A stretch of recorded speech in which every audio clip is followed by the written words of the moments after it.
हाय विजयबारी, welcome to my channel. मेरा नाम है Shubham Pathak. Welcome to CBSE class 9 topper, जहां पे मैं शुभम पाठक आपको पढ़ाती हूँ क्लास 9 की एसएसटी और बायोलॉजी। आज का हमारा चैप्टर है इलेक्टोरल पॉलिटिक्स। जो बच्चे पहली बार ये मेरा कोई भी लेक्चर देख रहे हैं उन्हें मैं बता दूं, मैं 4 साल से पढ़ा रही हूँ। आप मेरे वीडियो लेक्चर्स अनअकैडमी पे मिल जाएंगे, पहले वेदांतु में भी थे। आप दूसरा चैनल है मेरा शुभम पाठक करके, उस पर भी लेक्चर्स मिल जाएंगे, तो कोई भी लेक्चर्स देख सकते हो। लेकिन ये वाला जो लेक्चर होने वाला है ये रैशनलाइज सिलेबस का होने वाला है, जो 2024 से 25 वाले बच्चों के लिए सबसे ज्यादा रेलिवेंट होने वाला है। तो पूरा चैप्टर हम एक ही बार में खत्म करेंगे, इलेक्टोरल पॉलिटिक्स।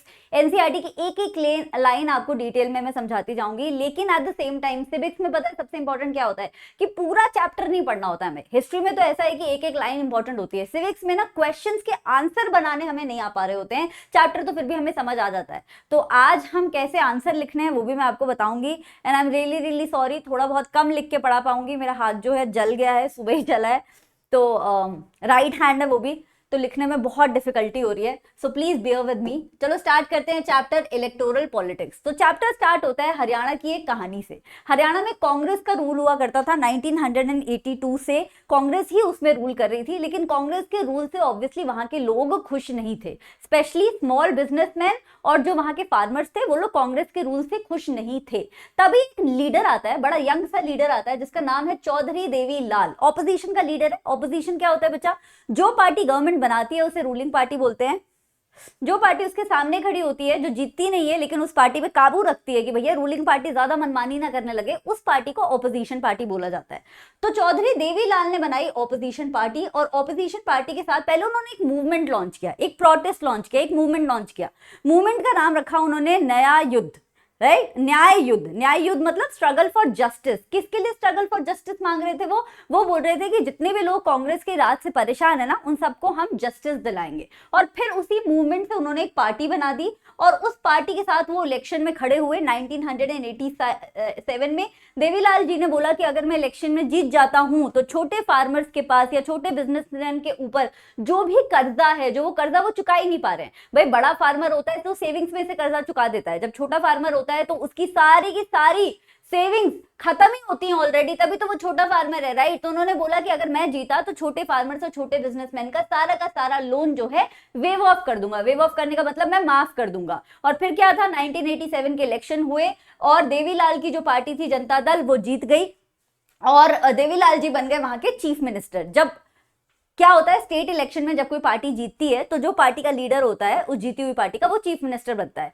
उसी तरीके से अगर कोई पार्टी जीतती है ओवरऑल सेंट्रल लेवल पे, यूनियन लेवल पे, नेशनल लेवल पे, तो उस पार्टी का जो लीडर होता है या होती है वो बनते हैं प्राइम मिनिस्टर। ठीक है, तो यहाँ पे हम हरियाणा एज ए स्टेट की बात करें तो देवीलाल जी क्या बन गए? आपके चीफ मिनिस्टर बन गए। अब जो न्यूली इलेक्टेड एमएलएज आए लोक दल के, जनता दल नहीं, लोक दल नाम रखा था, सॉरी, जो न्यूली इलेक्टेड एमएलएज आए लोक दल के, उन्होंने देवीलाल जी को अपना लीडर चुना और ऐसे देवीलाल जी बन गए अपने चीफ मिनिस्टर। वो बात अलग है, बाद में जो है इनकी सरकार भी सिर्फ एक ही टर्म चली। देवीलाल जी ने अपना प्रॉमिस पूरा किया, सब कुछ किया, छोटे फार्मर्स, छोटे बिजनेसमैन का लोन जो है वेव ऑफ कर दिया। फिर भी इनकी पार्टी सिर्फ 4 साल ही चली। 4 साल के बाद 1991 आ गया। 1991 में फिर से वहां के इलेक्शन हुए, हरियाणा विधानसभा इलेक्शन, और फिर से कौन सी पार्टी वापस आ गई पावर में?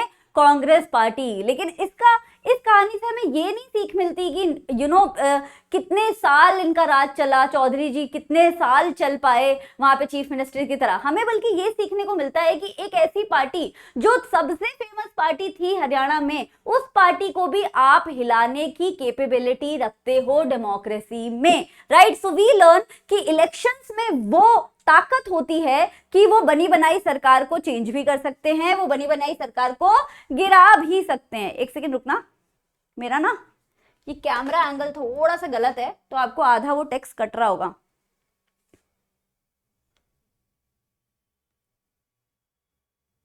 हाँ अब ठीक है। हाँ, तो इस कहानी से हमें सीखने को मिलता है कि अगर लोग ना खुश हैं तो वो एग्जिस्टिंग गवर्नमेंट कितनी भी अच्छी हो, कितनी भी फेमस हो, एग्जिस्टिंग गवर्नमेंट को गिराने की ताकत रखते हैं पार्टी जिसको मेजॉरिटी सीट मिलेगी। डेमोक्रेसी में इलेक्शन से एक सिंपल सा रूल सेटअप करते हैं, आप कितने फेमस हो, आपके पास कितना पैसा है, कितनी एजुकेशन हो, उससे कोई मतलब नहीं है। आप कैंडिडेट हो, आप किसी पार्टी से बिलोंग करते हो, आप इलेक्शन कैंपेनिंग कर रहे हो, आप इलेक्शन में खड़े हो गए हो, आपको सबसे ज्यादा वोट मिल गए, आप जीत गए। ठीक है, आपका पैसा, आपकी एजुकेशन कहीं काम नहीं आएगी। तो elections are that mechanism in democracy जहां पे अगर आपको मेजॉरिटी वोट्स मिल जाते हैं लोकसभा में तो आप जीत जाते हो जनरल इलेक्शन, जो लोकसभा इलेक्शन बोलते हैं, या फिर आपको स्टेट असेंबली इलेक्शन में मेजॉरिटी वोट मिल जाते हैं तो आप वहां पे गवर्नमेंट बनाते हो। सो इलेक्शंस एक डेमोक्रेसी के लिए कितने जरूरी हैं वो हमें इस कहानी से समझ आता है, क्योंकि अगर इलेक्शंस ना होते तो कांग्रेस की चली चलाई सरकार, क्योंकि वो फेमस थी, शायद चलती ही जाती, लेकिन it is because of the power of the elections that इतनी फेमस सरकार भी गिराई जा सकी, राइट। सो अब इस चैप्टर में हम लोग यही पढ़ने वाले हैं बच्चा कि इलेक्शन जरूरी क्यों होते हैं, क्या इलेक्शंस के बिना डेमोक्रेसी हो ही नहीं सकती। देखो डेमोक्रेसी दुनिया में 100 साल पहले तक ना कहीं पे भी दिखाई नहीं देती थी, लेकिन अब देखोगे मोस्टली देश जो हैं दुनिया के वो सारे डेमोक्रेटिक हैं, और सारे के सारे उन डेमोक्रेटिक कंट्रीज में इलेक्शंस होते हैं, तो इलेक्शंस में कोई तो बात होगी, राइट, इलेक्शंस में कोई तो बात होगी। इनफैक्ट ऐसी भी कंट्रीज हैं जो डेमोक्रेटिक नहीं है, जो डेमोक्रेसी का ढोंग करती है, जैसे what is democracy, Y democracy में आपने चाइना का एग्जांपल पढ़ा है ना। China is not at all democratic, dictatorship चल रही है वहां पे, लेकिन फिर भी वो झूठ मूठ का इलेक्शन करते हैं, राइट। तो इलेक्शंस डेमोक्रेसी में जरूर होंगे, लेकिन कई कंट्रीज इलेक्शन करके डेमोक्रेसी का नाटक भी करती हैं। लेकिन पॉइंट ये है, मुद्दा ये है कि क्या इलेक्शन डेमोक्रेसी को चलाने के लिए इतनी इंपॉर्टेंट है कि इलेक्शन के बिना डेमोक्रेसी नहीं चल सकती? The answer to that is yes. इसके कारण, पहला कारण ये है कि direct democracy is impractical. Direct democracy का मतलब क्या होता है बच्चा?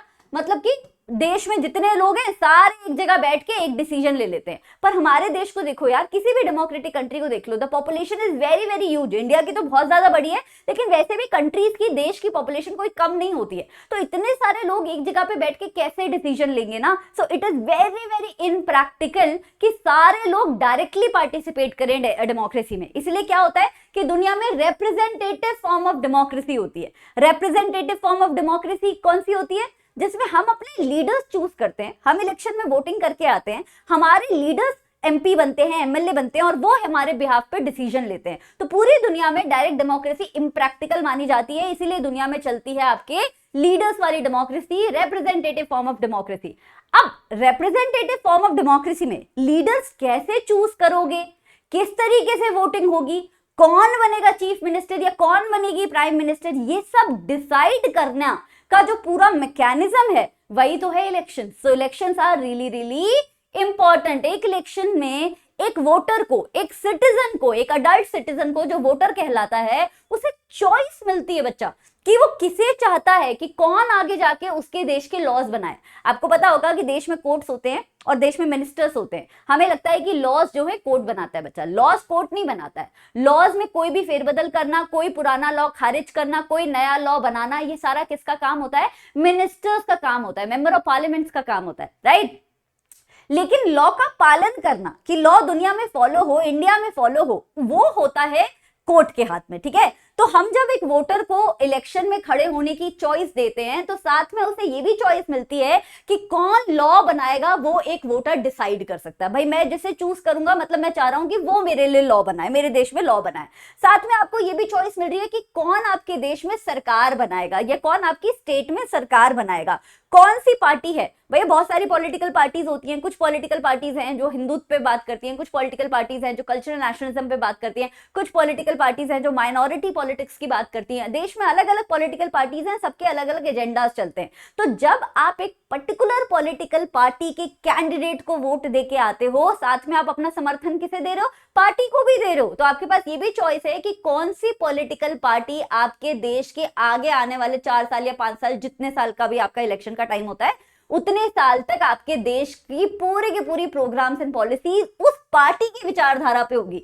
सो ये 3 तरीके की चॉइस मिलती है वोटर्स को, and that is why elections are really really important in all the democracies, right. लेकिन एक बात हमने यहां पे भी सीखी कि मैम ने हमें थोड़ी देर पहले बताया कि इलेक्शंस डेमोक्रेसी में तो होते ही होते हैं, because direct democracy is very impractical, practical नहीं है बिल्कुल भी, लॉजिकल नहीं है बिल्कुल भी। लेकिन चाइना जैसे कंट्रीज क्यों इलेक्शन करा रहे होते हैं, और फिर हमें पता कैसे लगेगा कि किसका इलेक्शन डेमोक्रेसी की वजह से हो रहा है और किसका इलेक्शन ढोंग है? तो भैया इसके कुछ होते हैं साइंस एंड सिम्टम्स, इसके कुछ होते हैं फीचर्स। अगर आपको इलेक्शंस में वो फीचर्स दिखाई दे रहे हैं तो इलेक्शन डेमोक्रेटिक है, अगर नहीं दिखाई दे रहे हैं तो इलेक्शन सिर्फ एक ढोंग है। तो अब हम इस टॉपिक में पढ़ने वाले हैं कि कौन सी ऐसी कंडीशंस हैं जो इलेक्शंस को डेमोक्रेटिक इलेक्शंस बताती हैं, वो नॉन डेमोक्रेटिक इलेक्शंस में वो वाले फीचर्स नहीं होते हैं। तो पहला है everyone should be able to vote. अगर पॉलिटिकल इक्वालिटी नहीं दे रहे हो, देखो भाई डेमोक्रेसी में हम पॉलिटिकल इक्वालिटी तो गारंटी करते हैं, इकोनॉमिक इक्वालिटी, सोशल इक्वालिटी हम ट्राई करते हैं लाना का, लेकिन पॉलिटिकल इक्वालिटी गारंटी करते हैं। राजा के राजपाट में कोई पॉलिटिकल इक्वालिटी नहीं होती थी। फ्रेंच रेवोल्यूशन में राजा थोड़ी बोलता था आओ आओ वोट दो तब मैं राजा बनूंगा, नहीं ऐसा कुछ नहीं होता था, है ना। लेकिन हमारे डेमोक्रेसी में क्या होता है, डेमोक्रेटिक इलेक्शंस में सबको वोटिंग का हक होता है। यूनिवर्सल अडल्ट फ्रेंचाइज होता है बच्चा। यूनिवर्सल अडल्ट फ्रेंचाइज का मतलब होता है, सेकेंड,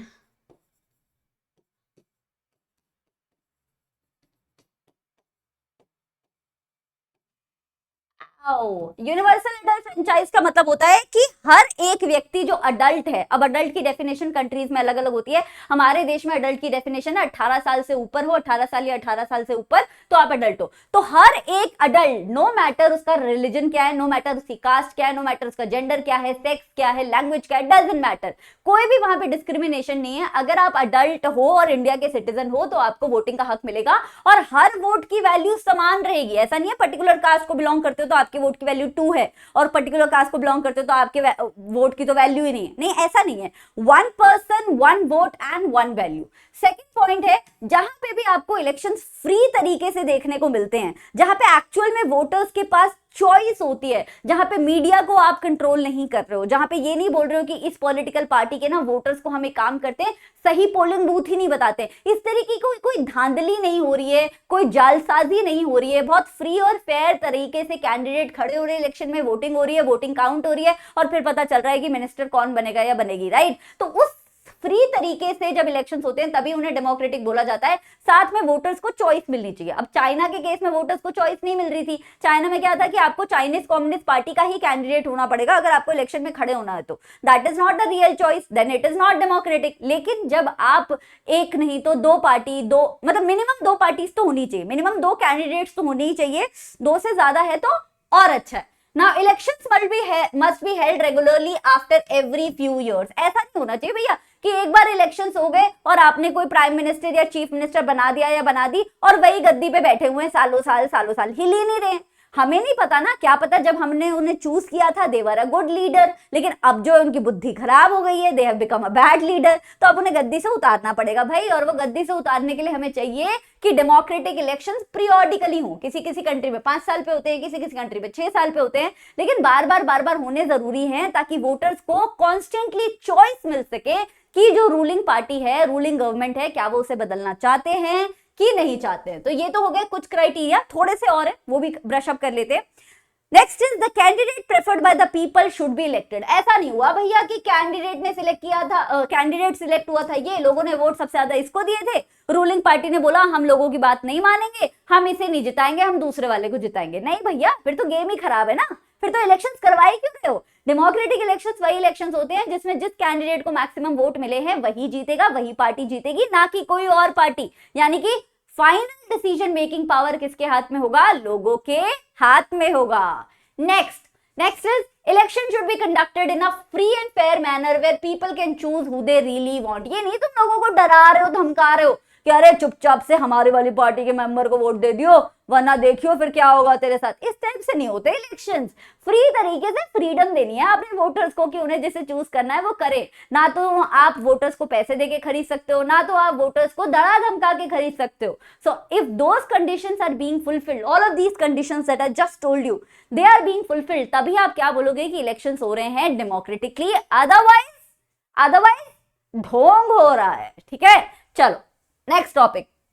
नाउ अब हम पढ़ेंगे कि इलेक्शंस की क्या खामियां होती हैं। अभी तक हमने देखा है कि डेमोक्रेसी में इलेक्शन जरूरी हैं, सब जगह होते हैं, डेमोक्रेटिक इलेक्शन कैसे दिखते हैं, लेकिन कोई तो बुराई इलेक्शंस में भी होगी ना। दुनिया में कोई चीज परफेक्ट होती ही नहीं है। जी हाँ, इलेक्शन में काफी बुराइयां होती हैं। पहली बुराई है इलेक्शन की कि सेंस ऑफ डिसयूनिटी। ऑलरेडी दुनिया में लोग लड़ते ही रहते हैं। सड़क पे कोई आपकी गाड़ी ठोक दे तब लोग लड़ने लग जाते हैं। लोग लैंग्वेज के आधार पे लड़ते हैं, कास्ट पे लड़ते हैं, जेंडर पे लड़ते हैं, रिलीजन पे लड़ते हैं, सब चीजों पे लोग लड़ ही रहे हैं। पॉलिटिकल पार्टीज और इलेक्शंस क्या करते हैं, उन्हें एक और मुद्दा दे देते हैं बच्चा लड़ने का। होता है क्या है कि जैसे मान लो कांग्रेस है, बीजेपी है, ये दो तो बहुत नामी गिरामी पॉलिटिकल पार्टीज है। कांग्रेस के सपोर्टर्स बीजेपी के सपोर्टर्स को फूटी आग पसंद नहीं करते, एंड वाइस वर्सा, बीजेपी वाले भी नहीं करते। तो इस तरीके से सोचो, हर लोकल लेवल पे छोटी छोटी पार्टी के फॉलोअर्स के आपस में बीच में कितनी एनिमोसिटी, कितनी नफरत पैदा हो जाती है। सोसाइटी जो कि एकत्रित होकर रहनी चाहिए थी, भाईचारे के साथ रहनी चाहिए थी, वो इलेक्शंस की वजह से, पॉलिटिकल पार्टीज की वजह से खंडित हो जाती है, टूट जाती है, तो डिसयूनिटी क्रिएट होती है। Number 2, allegations against each other. बाप रे बाप, ये तो आप न्यूज चैनल खोल के देख लो, आपको दिख ही जाएगा। जब इलेक्शन कैंपेनिंग चल रही है, इनफैक्ट जब इलेक्शन हो जाते हैं उसके बाद भी होता है, जब भी आप न्यूज चैनल खोलोगे, कोई एक पॉलिटिकल पार्टी का आदमी दूसरे पॉलिटिकल पार्टी के आदमी को गालियां बरसा रहा होगा, गालियां, लेजेंड गालियां, कि अरे तुम क्या बोल रहे हो, तुम अपने यहाँ पे देखो, तुम्हारे ऊपर तो ये केस लगा है, राइट। इस तरीके की हड़कंप मच जाता है इलेक्शंस के नाम पे, क्योंकि सबको जीतना है। अब जैसे मैं हूं टीचर, मेरा काम है पढ़ाना, तो मैं चाहूंगी मैं अच्छा से अच्छा पढ़ाऊं। आप स्टूडेंट हो, आप चाहोगे आपके अच्छे से अच्छे मार्क्स आए। वैसे हर पॉलिटिकल लीडर चाहता है कि उसका करियर चमक जाए, वो चीफ मिनिस्टर बने, फिर प्राइम मिनिस्टर बने, फिर प्रेसिडेंट बने, सब लोग यही चाह रहे हैं। अब उसी होड़ में, उसी एंजाइटी में, उसी कंपटीशन में वो आपस में कोई भी मॉरल ऑब्लिगेशन नहीं रखते हैं और छीटाकसी करते हैं, झूठे केस करते हैं एक दूसरे पे, किसी की पर्सनल इंफॉर्मेशन को लीक कर देते हैं। All of that happens. Then short term policies. अब अच्छा, ये बड़ी इंपॉर्टेंट बात है।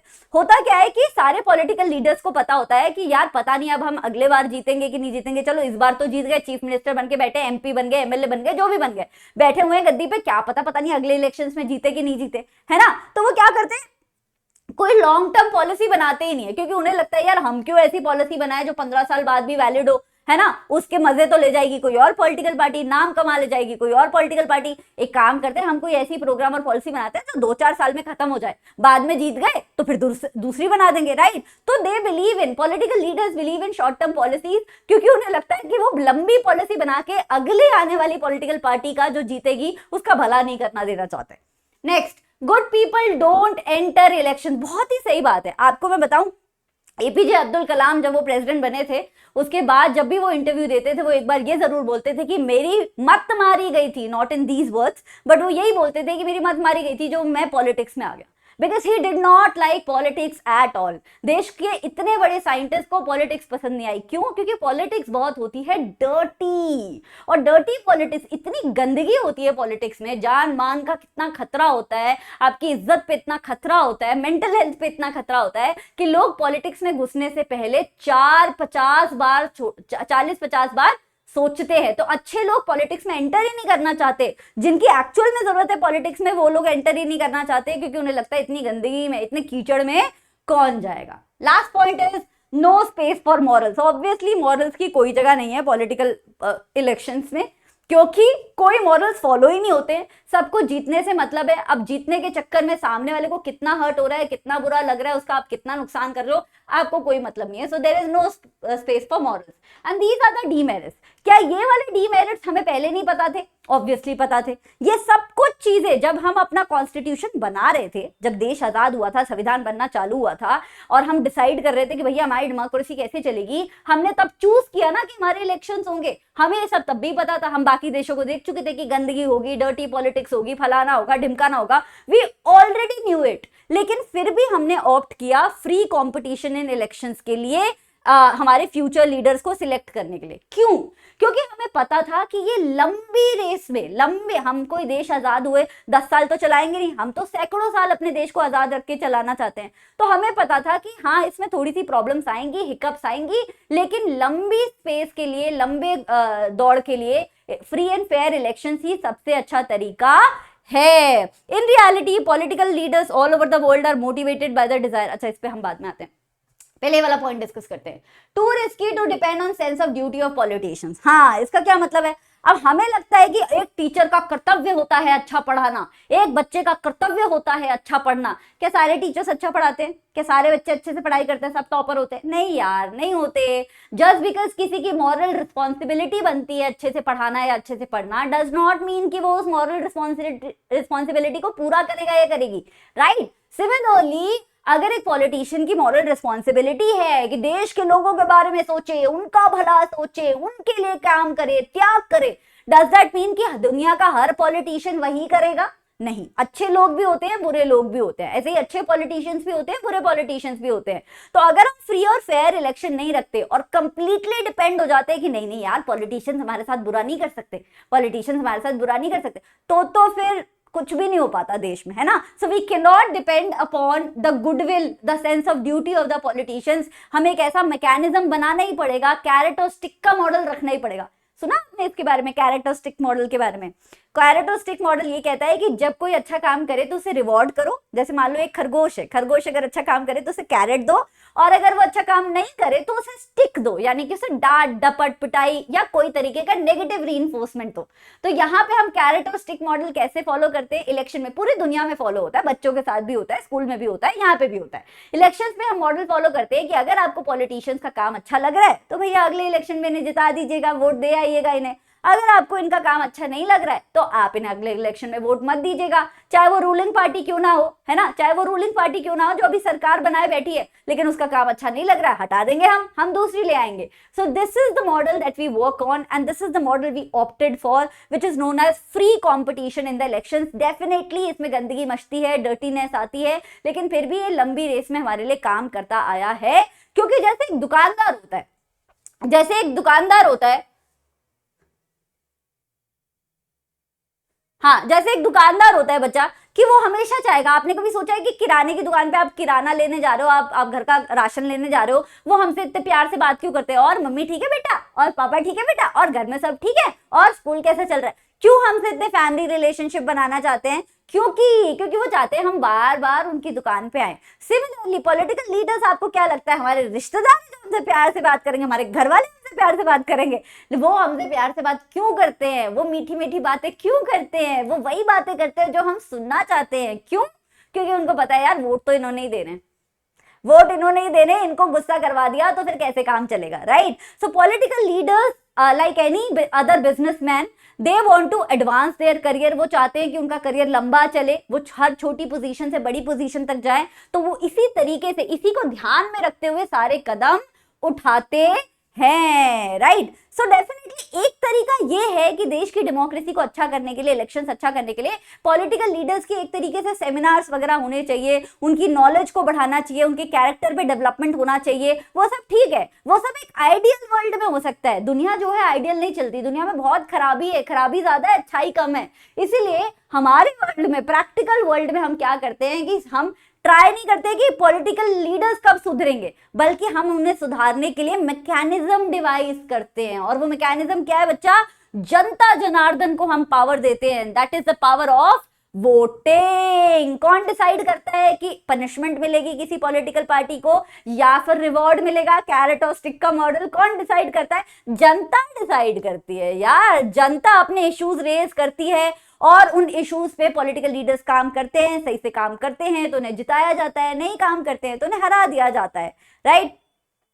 और पॉलिटिकल लीडर्स भी बहुत चालू होते हैं, वो वही बातें बोलते हैं जो लोग सुनना चाहते हैं, वही वाले मुद्दे रेस करते हैं जो वो सुनना चाहते हैं। आप देखो ना, हर जगह एक तरीके का नैरेटिव सेट है। ये पर्टिकुलर रिलीजन के लोग तो बहुत ही गंदगी मचाते हैं, ये पर्टिकुलर कास्ट के लोग ही सबसे ज्यादा हड़कंप मचाते हैं, सबसे ज्यादा लड़ाई करते हैं। ये सारे नैरेटिव्स कहाँ से आते हैं आपको पता है? ये सारी स्टीरियोटाइपिंग कहाँ से आती है आपको पता है? आप अगर इंस्टाग्राम और स्नैपचैट खोलते हो तो आपको वही तरीके की न्यूज क्यों मिलती है जो आप सुनना चाहते हो, जिसमें आप विश्वास रखना चाहते हो? क्योंकि this is all a part of politics. तो पॉलिटिशियंस करते हैं भाई ये सब। लीडर अपने वोटर्स को सेटिस्फाई रखने के लिए हर एक कोशिश करते हैं, क्योंकि उन्हें पता है दोबारा वोट यही देंगे। ठीक है जी? Okay, next topic, next is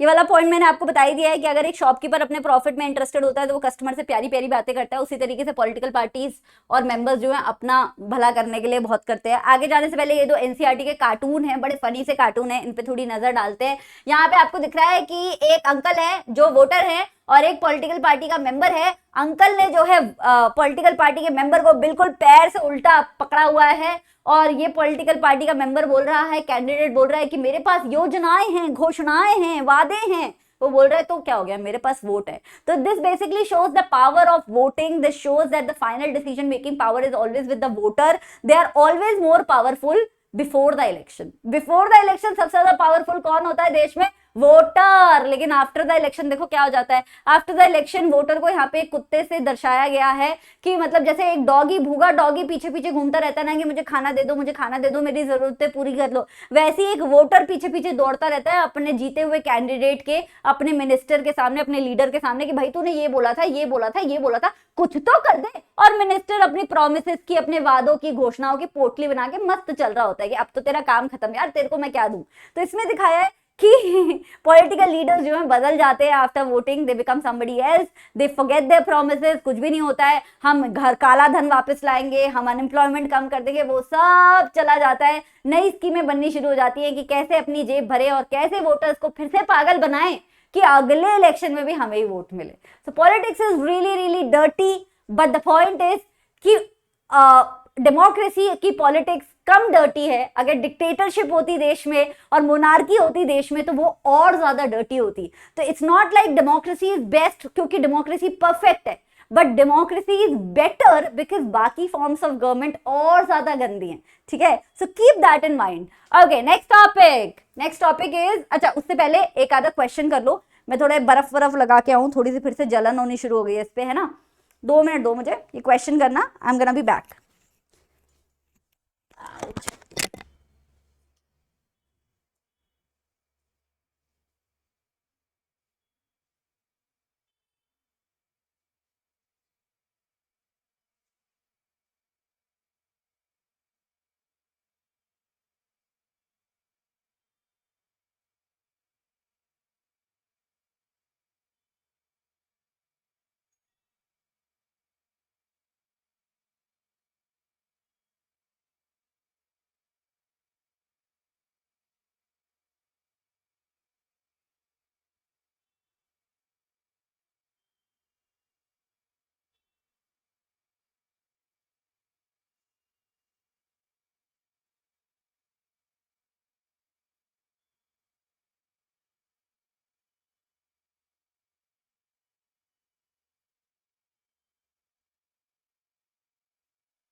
I'm back.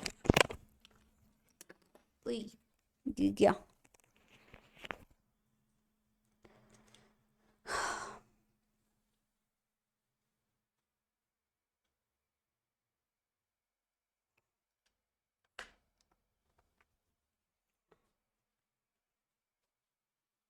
हाँ जी, तो what should be a democratic election look like, homework question है, मुझे कमेंट्स में चाहिए इसका आंसर। दूसरा होमवर्क क्वेश्चन है ये, स्क्रीनशॉट लेने की जरूरत नहीं है, जो भी यहाँ पे पढ़ाती हूँ, ये जो भी पीडीएफ्स बनाई हुई हैं, पीपीटीज बनाई हुई हैं, उसकी फ्री डिस्क्रिप्शन में आपको पीडीएफ में प्रोवाइड कर देती हूँ, ले लेना उससे सारे क्वेश्चन मिल जाएंगे। नेक्स्ट, अब बात करते हैं लोकसभा और राज्यसभा। ओके,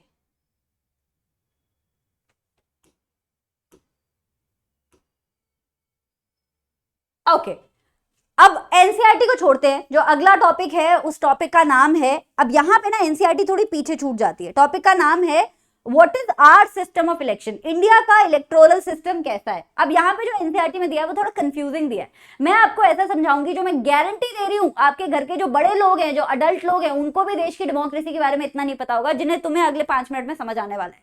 ठीक है, पहली बात यह है कि हमारे देश में है फेडरल डेमोक्रेसी। फेडरल डेमोक्रेसी होती है जिसमें सेंटर के पास कुछ पावर होती है, स्टेट के पास कुछ पावर होती है।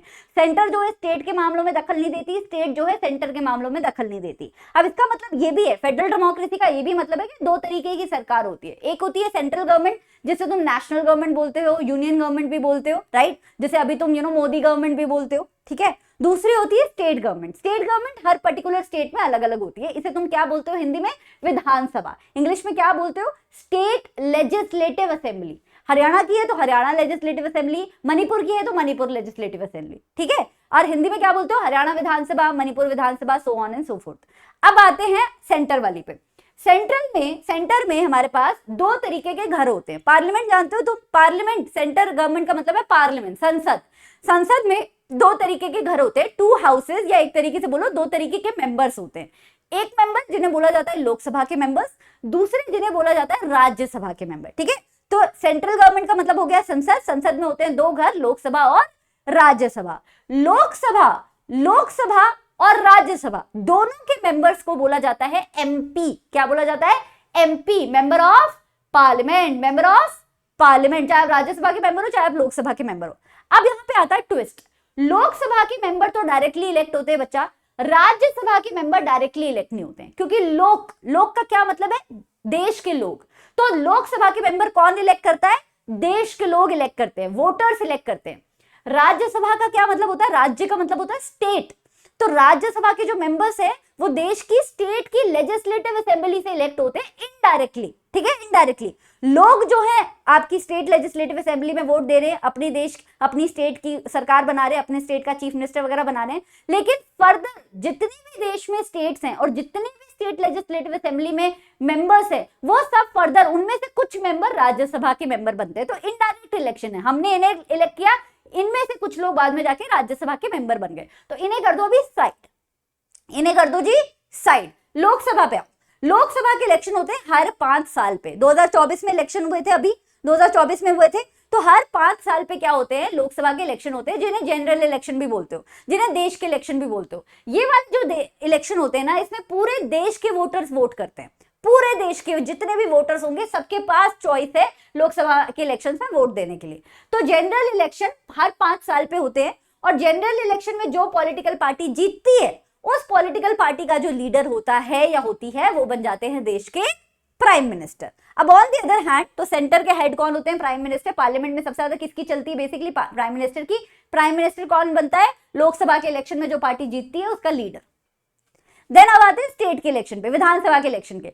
विधानसभा के इलेक्शन पूरे देश में एक टाइम पे नहीं होते। अब लोकसभा के इलेक्शन तो क्या हो गया, अगर मान लो 24 तारीख को लोकसभा का इलेक्शन है हरियाणा में, तो लोकसभा का इलेक्शन 24 तारीख को ही होगा आपका मणिपुर में भी। पूरे देश में जो इलेक्शन है एक ही पर्टिकुलर पीरियड में होते हैं, मतलब हो सकता है कि 2-3 दिन के गैप पे हो, बट वो एक ही हफ्ते के बीच में पूरे ये इलेक्शन, जनरल इलेक्शन निपट जाते हैं। और वो भी अलग अलग डेट पे हम इसलिए रख देते हैं क्योंकि भैया देश बहुत बड़ा है, बहुत सारे पोलिंग बूथ लगाने पड़ते हैं, बहुत कुछ मैनेज करना पड़ता है, वरना तो हम एक ही तारीख को ले लें। ऑन द अदर हैंड जो स्टेट के इलेक्शन होते हैं वो अलग अलग स्टेट में अलग अलग टाइम के होते हैं। आपने सुना होगा अपने पेरेंट्स को बोलते हुए, अभी तो राजस्थान के इलेक्शन चल रहे हैं, अभी तो हरियाणा के इलेक्शन चल रहे हैं। दैट मीन्स उस पर्टिकुलर स्टेट में इलेक्शन चल रहे हैं, बाकी स्टेट में इलेक्शन नहीं चल रहे हैं। होते हर 5 साल पे ये भी, पर वो 5 साल का जो साइकिल है वो हर स्टेट के लिए अलग अलग टाइम पे आता है। भैया अगर मैंने नवंबर के महीने में करवाए थे इलेक्शन 2024 में अपनी स्टेट में, तो मेरा नवंबर के महीने में ही अगले 5 साल बाद भी आएगा ना इलेक्शन। किसी ने जुलाई में कराए थे तो उसको जुलाई में 5 साल पूरे होंगे। सो वो जो डेट है, पीरियड है, वो स्टेट्स के लिए चेंज होता रहता है। तो स्टेट के इलेक्शन पर्टिकुलर स्टेट पे ही होते हैं हर 5 साल पे।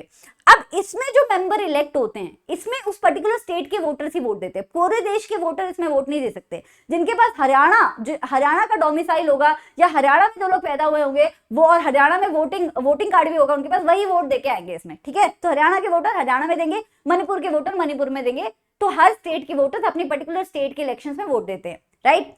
अब इनके जो मेंबर्स बनते हैं, जो स्टेट लेजिस्लेटिव असेंबली में या विधानसभा बोल लो, एक ही बात है, उसमें जो लोग इलेक्ट होते हैं उनको क्या बोला जाता है, मेंबर ऑफ पार्लियामेंट। नहीं, ये पार्लियामेंट नहीं है, यहां बोला जाता है मेंबर ऑफ विधानसभा या फिर मेंबर ऑफ लेजिस्लेटिव असेंबली। आपने सुना होगा एमएलए, एमएलए का मतलब है मेंबर ऑफ लेजिस्लेटिव असेंबली। यहाँ पे क्या था, मेंबर ऑफ पार्लियामेंट, क्योंकि पार्लियामेंट के मेंबर्स थे, राइट। अब इसमें से जो पार्टी जीती, मान लो हरियाणा में इलेक्शन हुए, मैं बार बार हरियाणा का एग्जांपल लेती हूँ क्योंकि मैं हरियाणा से हूँ, फरीदाबाद से हूँ, बट हरियाणा में इलेक्शन हुए, एमएलए इलेक्ट हुए, जो जीतने वाली पार्टी थी, जिस पार्टी को सबसे ज्यादा एमएलए मिले थे, सबसे ज्यादा वोट मिले थे, उस पार्टी का जो लीडर होगा या होगी वो बन जाएगा उस स्टेट का चीफ मिनिस्टर, ठीक है। चीफ मिनिस्टर कहां से आया? मेजोरिटी पार्टी वाले में से स्टेट इलेक्शन में। प्राइम मिनिस्टर कहां से आए? भैया आए मेजोरिटी पार्टी जिसे वोट मिले थे उसके लीडर से, ठीक है। So this is how a Indian democracy looks like. Now एक और चीज हम क्या करते हैं कि देश को, अभी लोकसभा में एक और चीज पढ़नी है आपको, हम पूरे देश में हम क्या करते हैं, कॉन्स्टिट्यूएंसी में डिवाइड कर देते हैं। मान लो ये हमारा कंट्री है, कॉन्स्टिट्यूएंसी में हम डिवाइड कर देते हैं। अब कॉन्स्टिट्यूएंसी हम किस बेसिस पे बनाते हैं? कॉन्स्टिट्यूएंसी मतलब आप छोटे छोटे ग्रुप्स बना रहे हो, ठीक है। कॉन्स्टिट्यूएंसी बनाते हैं हम on the basis of population. तो राजस्थान में ज्यादा कॉन्स्टिट्यूएंसीज होंगी कि यूपी में ज्यादा कॉन्स्टिट्यूएंसीज होंगी? Rajasthan is the largest state but UP is the most populated state, तो ज्यादा कॉन्स्टिट्यूएंसीज किस में होंगी? यूपी में होंगी। यूपी में एक्चुअली में लार्जेस्ट कॉन्स्टिट्यूएंसीज हैं, 80 देश की कॉन्स्टिट्यूएंसीज यूपी में ही आती है, 80, राइट। एनीवे, सो हम छोटी छोटी कॉन्स्टिट्यूएंसी बनाते हैं, बेसिकली देश को इक्वल पॉपुलेशन के हिसाब से सेक्शंस में डिवाइड कर देते हैं। एरिया के बेसिस पे नहीं कर रहे, इक्वल पॉपुलेशन के हिसाब से कर रहे हैं। तो जिस स्टेट में कम पॉपुलेशन होगी, नो मैटर उसमें एरिया कितना बड़ा है, उसमें कॉन्स्टिट्यूएंसीज कम होगी। क्यों कर रहे हैं हम ये ऐसा? क्योंकि हमारे देश में रिप्रेजेंटेटिव फॉर्म ऑफ डेमोक्रेसी, अगर एक क्लास में 50 बच्चे हैं तो एक मॉनिटर में भी काम चल जाएगा, लेकिन अगर दूसरे सेक्शन में 150 बच्चे हैं तो क्या एक मॉनिटर पे काम चलेगा? नहीं, उसमें हर 50-50 बच्चों पे हमें एक मॉनिटर चाहिए होगा, तो 3 मॉनिटर हो गए ना। 150 बच्चों में 3 मॉनिटर चाहिए, 50 बच्चों में 1 मॉनिटर चाहिए। सिमिलरली जिस स्टेट में ज्यादा लोग हैं वहां हमें ज्यादा कॉन्स्टिट्यूएंसीज चाहिए, जिस स्टेट में कम लोग हैं वहां हमें कम कॉन्स्टिट्यूएंसीज चाहिए। क्यों? क्योंकि हर कॉन्स्टिट्यूएंसी का एक होता है या होती है लीडर। जब जनरल इलेक्शंस हो रहे होते हैं, लोकसभा के इलेक्शन हो रहे होते हैं, तो देश के हर कॉन्स्टिट्यूएंसी में पोलिंग बूथ लगता है। जैसे मान लो फरीदाबाद एक कॉन्स्टिट्यूएंसी है, उसमें पोलिंग बूथ लगेगा, ठीक है। हर कॉन्स्टिट्यूएंसी में पोलिंग बूथ लगते हैं, वहां के वोटर्स जाके वोट देके आते हैं और फिर होती है गणना। क्यों? क्योंकि लोकसभा में उतनी कॉन्स्टिट्यूएंसीज होती हैं, उतने मेंबर्स की मेंबरशिप होती है जितनी देश में कॉन्स्टिट्यूएंसी। तो लोकसभा में हमारे देश में 543 सीट्स हैं, मतलब कि हमारे देश में 543 कॉन्स्टिट्यूएंसीज है। जनरल इलेक्शन में हर कॉन्स्टिट्यूएंसी से एक मेंबर इलेक्ट होता है या होती है और वो बनता है मेंबर ऑफ पार्लियामेंट उस पर्टिकुलर कॉन्स्टिट्यूएंसी का, ठीक है, पर्टिकुलर कॉन्स्टिट्यूएंसी का जाके बैठता है लोकसभा में, ठीक है। So this is how general elections look like in our countries. Area is based system of representation. The country is divided into different areas for purpose of election. लेकिन एरिया के basis पे नहीं होता है, ये पॉपुलेशन के basis पे होता है। बाकी सब मैंने बता ही दिया आपको शायद।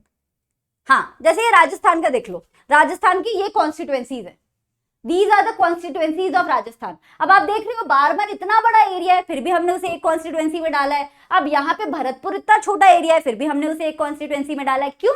क्योंकि भरतपुर में ज्यादा लोग होंगे यार, बाड़मेर में कम लोग होंगे। तो पॉपुलेशन के हिसाब से हर स्टेट को, पूरे देश को हम कॉन्स्टिट्यूएंसीज में डिवाइड करते हैं। Equal number of, similar number of population में हर कॉन्स्टिट्यूएंसी में पॉपुलेशन होती है और हर एक कॉन्स्टिट्यूएंसी से एक मेंबर इलेक्ट होता है या होती है जो बनते हैं member of parliament in Lok Sabha election. This is how elections happen. Now what if एक कॉन्स्टिट्यूएंसी 543 मेंबर्स है लोकसभा में, कोई एक पर्टिकुलर कैंडिडेट या तो उनकी डेथ हो जाए मेंबर ऑफ पार्लियामेंट की, या तो उनकी वो रिजाइन कर दे, या तो उन्हें गद्दी से हटाना पड़े, करप्ट वगैरह हो, जो भी है, राइट। अगर उनकी वो सीट खाली होती है, एक कॉन्स्टिट्यूएंसी की सीट खाली होती है पार्लियामेंट में, तो वहां पे सिर्फ इलेक्शन करवाए जाते हैं पूरे देश में। ये नहीं करते चलो दोबारा गेम शुरू करो, चलो दोबारा जनरल इलेक्शन करेंगे, नहीं करते हम ये ऐसा, क्योंकि जनरल इलेक्शन में बहुत एनर्जी, बहुत पैसा जाता है भैया, बहुत अनफेयर है कि हम पूरे इलेक्शन दोबारा से कराएं। तो जिस कॉन्स्टिट्यूएंसी की सीट खाली होती है किसी भी कारणवश, resignation, death, whatever reason there is, हम क्या करते हैं उसमें दोबारा से इलेक्शन कराते हैं। उन्हें बोला जाता है बाय इलेक्शन। क्या बोला जाता है?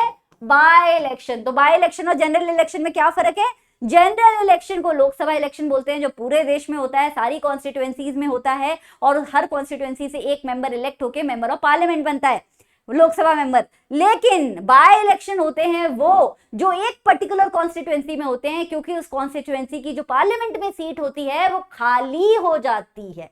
आया समझ? क्लियर? चलिए कुछ रह रहा है क्या? तो country is divided into different area. हाँ, इन्हें इलेक्टोरल कॉन्स्टिट्यूएंसीज भी बोला जाता है। कॉन्स्टिट्यूएंसी बोलो, इलेक्टोरल कॉन्स्टिट्यूएंसी बोलो, एक ही बात है। बाय इलेक्शन क्या होता है, मैंने तुम्हें बता दिया, election held in only one constituency, जब उसकी वैकेंसी फिल करनी होती है। हाँ जी, all of this I have already told you. अब घर के बड़ों से पूछना, मम्मी बताना जरा विधानसभा क्या होता है, मम्मी बताना जरा राज्यसभा क्या होता है, फिर देखना सिट्टी पिट्टी कैसे गुल होती है दो चार लोगों के आसपास। ठीक है, तो तुम्हें देश की डेमोक्रेसी में 90% अडल्ट से ज्यादा पता है इस वक्त। कंग्रेचुलेशंस। और अगर एक्सप्लेनेशन अच्छी लग रही हो so don't forget to subscribe, क्योंकि यहाँ पे हम सिर्फ क्लास 9 तक की एसएसटी और बायो पढ़ते हैं। ठीक है, चलो, रिजर्व कॉन्स्टिट्यूएंसी बहुत लोग आपको बहुत बार बताएंगे, specially if you belong to an upper caste. जिंदगी भर आपको सुनने को मिलेगा रिजर्वेशन बुरा है, लेकिन रिजर्वेशन हुआ ही क्यों देश में, कभी वो सोचा है हमने? और जिस वजह से रिजर्वेशन हुआ था, क्या वो वजह खत्म हो गई है देश में और रिजर्वेशन बाकी रह गया है? ऐसा बिल्कुल भी नहीं है। रिजर्वेशन हमारे देश में शुरू हुआ था क्योंकि हमारे देश की पांचों उंगलियां कभी से बराबर नहीं थी। हमने उन्हें बराबर माना ही नहीं, इसलिए वो बराबर नहीं थी। क्योंकि हम क्या करते थे, छुआछूत का भेदभाव करते थे। क्या छुआछूत का भेदभाव कम हो गया है आज? डेफिनेटली।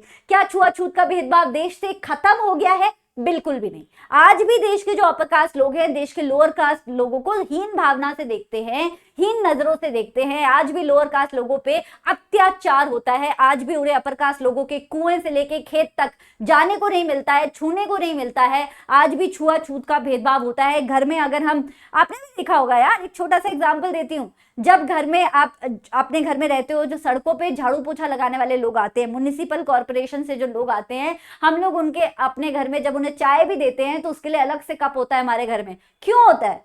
मेरे घर में भी होता था, मैंने बहुत बोल बोल के डांट डपट के चेंज कराया। अलग से कप हम क्यों रखते हैं? हमने तो बचपन से पढ़ा है, साबुन से अगर बर्तन मांज के धोगे तो सारे जर्म्स निकल जाएंगे।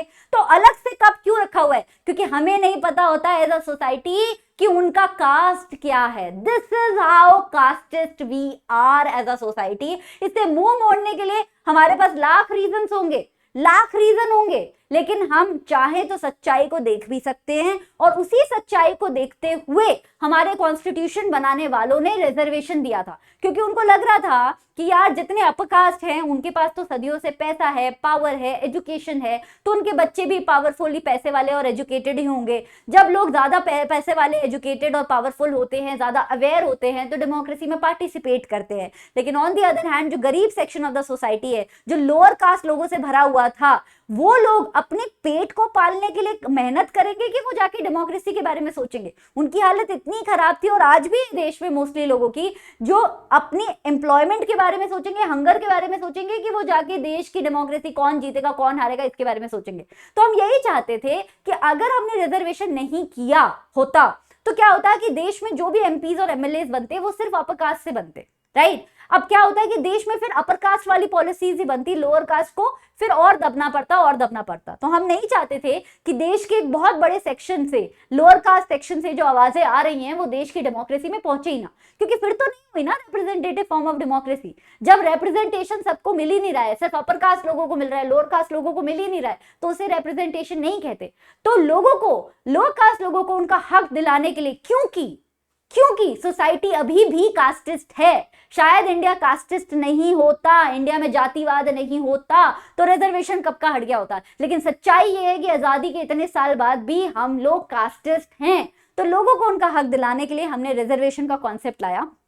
हमने क्या किया कि ये जो कॉन्स्टिट्यूएंसीज मैं बता रही हूँ, 543 कॉन्स्टिट्यूएंसीज, उसमें से कुछ पर्टिकुलर कॉन्स्टिट्यूएंसीज हर स्टेट में हम रिजर्व कर देते हैं, शेड्यूल कास्ट सेक्शन के लिए, शेड्यूल ट्राइब सेक्शन के लिए, और बाद में जाके ये जो है ओबीसी सेक्शन के लिए भी कर दिया था।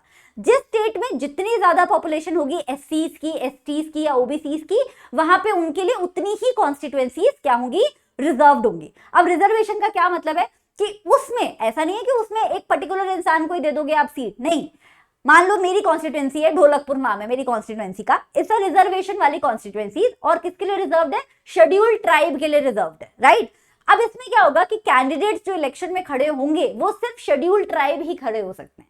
शेड्यूल ट्राइब आपस में जितना मर्जी कंपटीशन कर लें, लेकिन जो अल्टीमेटली जो कैंडिडेट जीतेगा वो भी क्या ही होगा, शेड्यूल ट्राइब ही होगा, right? So this is how we make sure कि देश के एससी सेक्शन की, एसटी सेक्शन की, ओबीसी सेक्शन की भी आवाज हमारे संसद तक पहुंचे, right? So this is why reservation is done.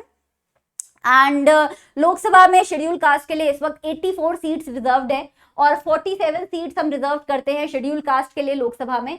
This is proportional to the population we have of एससीज एंड एसटीज इन इंडिया। जनगणना होती है, हमें पॉपुलेशन पता लगती है। अगर एसटीज की पॉपुलेशन कम होगी तो यहाँ पे भी हम सीट्स कम कर देंगे, ज्यादा होगी तो हमें सीट्स ज्यादा करनी पड़ेंगी। This is how a democracy works because we have proportional representation. जितनी पॉपुलेशन है उतना रिप्रेजेंटेशन चाहिए, राइट।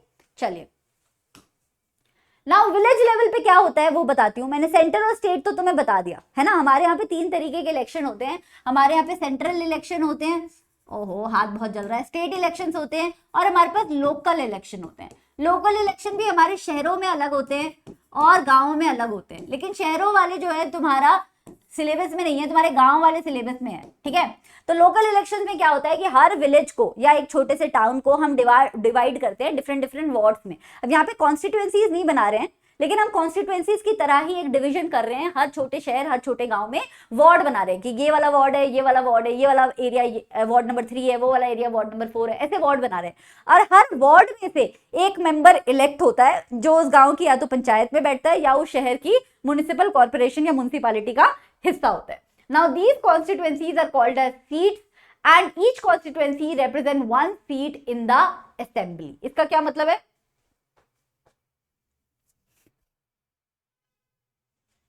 मान लो ये है आपका state, this is the state of Haryana. Haryana के अंदर है डिफरेंट कॉन्स्टिट्यूएंसीज, डिफरेंट कॉन्स्टिट्यूएंसीज। ये क्या हो गया? कॉन्स्टिट्यूएंसी 1, कॉन्स्टिट्यूएंसी 2, कॉन्स्टिट्यूएंसी 3, 4, 5 अलग अलग।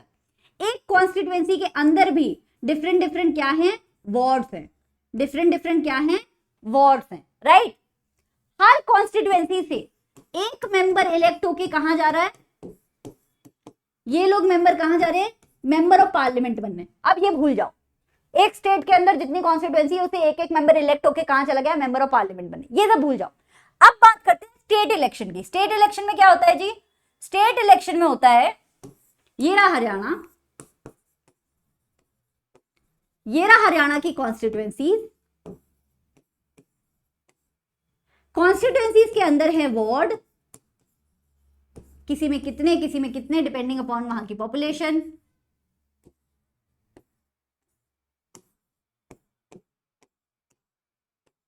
राइट, ये रेड वाली थी कॉन्स्टिट्यूएंसीज बच्चा, ये व्हाइट वाली है कॉन्स्टिट्यूएंसीज के अंदर वार्ड, राइट। अब हरियाणा के विधानसभा में हर एक वार्ड से एक इंसान बैठेगा। समझ आया जी? तो ये कह रहे हैं कि ये जो वार्ड होते हैं उससे एक मेंबर इलेक्ट होता है उस गांव में या उस लोकल बॉडी में, और इन वार्ड को बोला जाता है सीट्स। और इन सीट, हर कॉन्स्टिट्यूएंसी से, हर सीट से एक सीट असेंबली में मिलती है। कौन सी असेंबली में मिलती है? विधानसभा, स्टेट लेजिस्लेटिव असेंबली में मिलती है। तो हरियाणा की विधानसभा में हर एक इस सीट से एक मेंबर आपको मिलेगा। This is how Vidhan Sabha elections को, एंड दिस हमने पहले क्या पढ़ा था? लोकसभा इलेक्शंस पढ़ा था, ठीक है। और एक और चीज जो विलेज इलेक्शंस में बहुत अच्छी होती है वो ये है कि एसटी, एससीज, ओबीसीज को तो हम रिजर्वेशन देते ही हैं, साथ में 1/3 सीट्स, 1/3 सीट्स यानी कि 1 पार्ट, यानी कि 33% सीट्स हम किसके लिए रिजर्व करते हैं? औरतों के लिए, विमेन के लिए रिजर्व करते हैं, ताकि लोकल लेवल पे विमेन एम्पावरमेंट आए। स्टेट और सेंटर में नहीं होता है ये, अभी बिल पास हुआ है, अभी एक्शन में नहीं आया है, लेकिन सेंटर और स्टेट में नहीं होता औरतों का रिजर्वेशन। सिर्फ और सिर्फ विलेज लेवल पे, रूरल लेवल पे औरतों का रिजर्वेशन होता है। चलो आगे जाने से पहले एक क्वेश्चन है, मैं हट जाती हूँ और try and solve it yourself.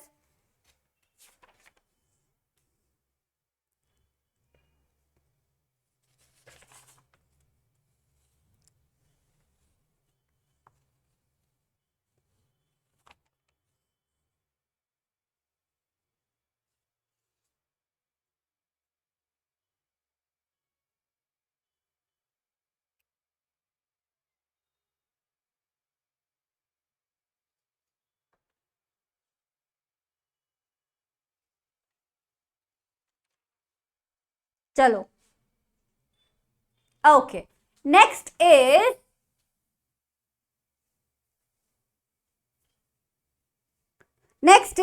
Voting list. हाँ, नेक्स्ट टॉपिक यही है ना। Next topic is voters list. क्या होता है वोटर्स लिस्ट? सो भैया कौन से अडल्ट एलिजिबल है वोटिंग के लिए, वो डिसाइड करती है आपकी वोटर लिस्ट। तो हमारे देश में क्या है, पॉलिटिकल इक्वालिटी है। दुनिया की मोस्टली डेमोक्रेसी में पॉलिटिकल इक्वालिटी है, क्योंकि अगर पॉलिटिकल इक्वालिटी है तो डेमोक्रेसी काय की, राइट। तो पॉलिटिकल इक्वालिटी का मतलब होता है कि हर अडल्ट को, नो मैटर वो किस रिलीजन, किस कास्ट, किस लैंग्वेज को बिलोंग करते हैं, उन्हें वोटिंग का हक मिलेगा और सबका वोट जो है समान रूप से ही काउंट किया जाएगा। इसे बोला जाता है यूनिवर्सल अडल्ट फ्रेंचाइज। तो हमारे देश में क्या है कि हर 18 साल या 18 साल से ऊपर वाले इंडियन सिटीजन के पास ये हक है कि वो वोटिंग कर सकता है या कर सकती है, डिस्पाइट वो कौन से कलर, कौन सी कास्ट, कौन से रिलीजन को बिलोंग करते हैं, ठीक है। अब इसमें एक्सेप्शंस होते हैं, कुछ एक्सेप्शंस होते हैं। अगर आप बहुत ही बड़े क्रिमिनल हो या आप बिल्कुल अनसाउंड माइंड के हो, you are not mentally at all stable, तो आपको वोटिंग का हक नहीं मिलता है। क्योंकि अगर आप बहुत क्रिमिनल हो तो भी हम ये मान के चलते हैं कि आपका जजमेंट खराब है, और जब आप बहुत अनसाउंड माइंड के हो तो भी हम मान के चलते हैं कि आपके पास सही जजमेंट बनाने की कैपेसिटी नहीं है। तो उस केस में हम आपको वोटिंग का हक नहीं देते हैं। बट बाकी सारे लोगों को बिना किसी चीज के डिस्क्रिमिनेशन के वोटिंग का हक मिलता है, right. The in a democratic election, the list of the person eligible to vote is prepared much before the election and given to everyone. पहले इलेक्शन होने वाले होते हैं उससे कई महीने पहले ही वोटर लिस्ट जनरेट हो जाती है। वोटर लिस्ट का मतलब होता है कि भैया आप इस पर्टिकुलर कॉन्स्टिट्यूएंसी के वोटर हो इस साल की नहीं। अब वो बार बार हर इलेक्शन से पहले होती है वोटर लिस्ट जो है, बार बार क्या होती रहती है, रिवाइज होती रहती है। और वोटर लिस्ट का एक और फैंसी सा नाम होता है इलेक्टोरल रोल। जैसे स्कूल में होता है ना रोल कॉल, अभिमन्यु, अभिषेक ऐसे बोलते हैं, वैसे ही वोटर लिस्ट को हम इलेक्टोरल रोल कॉल बोलते हैं, क्योंकि उसमें लोगों के क्या होते हैं, नाम, जो कि एलिजिबल वोटर्स होते हैं। अब बात ये आती है कि वोटर लिस्ट को बार बार रिवाइज करने की क्या जरूरत बनती है। हर 5 साल में हमारे यहाँ जनरल इलेक्शन हो रहे हैं, विधानसभा के इलेक्शन हो रहे हैं, हम हर 5 साल पे वोटर लिस्ट बना रहे हैं। नहीं यार, इतनी मेहनत हम कर ही क्यों रहे हैं। मेहनत इसलिए कर रहे हैं बच्चा, क्योंकि कई लोग होते हैं जो वोटर थे लेकिन उनकी डेथ हो गई, चाहे नेचुरल डेथ चाहे अननेचुरल डेथ, और वो लोगों का वोटर लिस्ट में से नाम निकालना होता है। कई लोग होते हैं जो अपना परमानेंट एड्रेस चेंज करा लेते हैं, है ना। मान लो हरियाणा में रहते थे, अब जाके मुंबई में रहते हैं, महाराष्ट्र में रहते हैं, परमानेंटली वहीं पे शिफ्ट हो गए हैं, तो अब वो हरियाणा इलेक्शन में वोट नहीं दे पाएंगे, वो बॉम्बे मतलब महाराष्ट्र के इलेक्शंस में वोट देंगे, राइट। तो कई लोग परमानेंटली एड्रेस चेंज कराते हैं, कई लोगों की, कई वोटर्स की डेथ हो जाती है, कई नए एलिजिबल वोटर्स बनते हैं। भाई मान लो अभी 2024 में इलेक्शन हुआ, तुम थे 15 साल के थे, हर 5 साल में इलेक्शन होते हैं, अगले इलेक्शन में तुम हो जाओगे अच्छे खासे अडल्ट, राइट। अब अगले इलेक्शन में तुम वोट देने के लिए एलिजिबल हो जाओगे, तो तुम्हारा वोटर लिस्ट में नाम होना चाहिए। पिछले इलेक्शन में तुम्हारा वोटर लिस्ट में नाम नहीं था।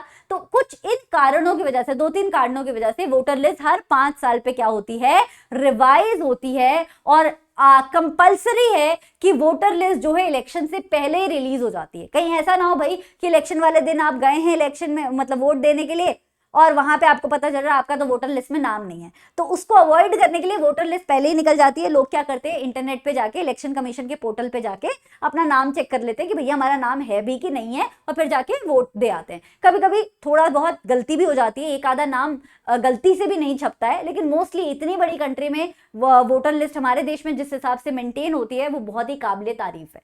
अब वोटर आइडेंटिटी कार्ड होता है, वोटर आईडी कार्ड, जैसे आधार कार्ड होता है, पैन कार्ड होता है, वैसे ही लोगों के पास एक कार्ड बनता है, इलेक्शन कमीशन देता है उन्हें कार्ड, जिससे बोला जाता है कि आप जो है एक एलिजिबल वेटर कह रही हूँ, सॉरी, वोटर है। वहां पे उसमें आपकी फोटो होती है, फोटो के साथ आपका नाम होता है, और उसके साथ आपका जेंडर होता है, जेंडर के साथ आपकी उम्र होती है, आपका एड्रेस होता है, वो सारी चीजें वोटर आइडेंटिटी कार्ड पे होती हैं।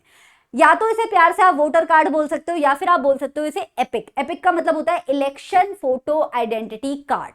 जब भी आप जाते हो वोट देने, आप वोटर आईडी कार्ड लेके जा सकते हो, लेकिन इसका मतलब ये नहीं है कि अगर आपका वोटर आईडी कार्ड घूम गया है तो आप इलेक्शन में वोट नहीं दे सकते। आपको एक लेजिट, आपको आइडेंटिटी कार्ड चाहिए होता है। आप उसकी जगह आधार कार्ड यूज कर सकते हो, ड्राइविंग लाइसेंस यूज कर सकते हो, राशन कार्ड यूज कर सकते हो, वोटर आईडी कार्ड है तो वोटर आईडी कार्ड यूज कर सकते हो। तो कोई भी मतलब लीगल आइडेंटिटी कार्ड, ये नहीं कि स्कूल का लेके चले गए, देखो हमारे स्कूल का आइडेंटिटी कार्ड है, हमें वोट देने दो, नहीं नहीं, वो बहुत ही लीगल तरीके से, जिसमें आपकी एज और आपका डेटा स्टोर्ड है सरकार के साथ, उस आइडेंटिटी कार्ड को लेके जाके आप वोटिंग करके आ सकते हो। कई लोगों को पता ही नहीं होता, उनको लगता है कि अगर उनका वोटर आईडी कार्ड गुम गया तो वो जा ही नहीं सकते। ठीक है, चलो आगे जाने से पहले एक और क्वेश्चन कर दो, देन वील मूव अहेड।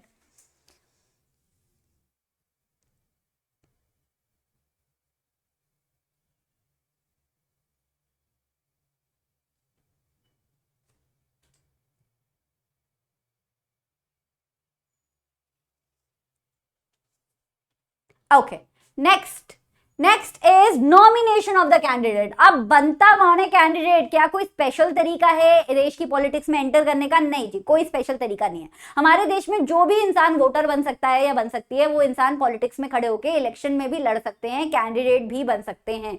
कोई एजुकेशनल क्वालिफिकेशन नहीं है कि 10वीं पास होने चाहिए, 12वीं पास होने चाहिए, 5वीं पास होने चाहिए, नहीं।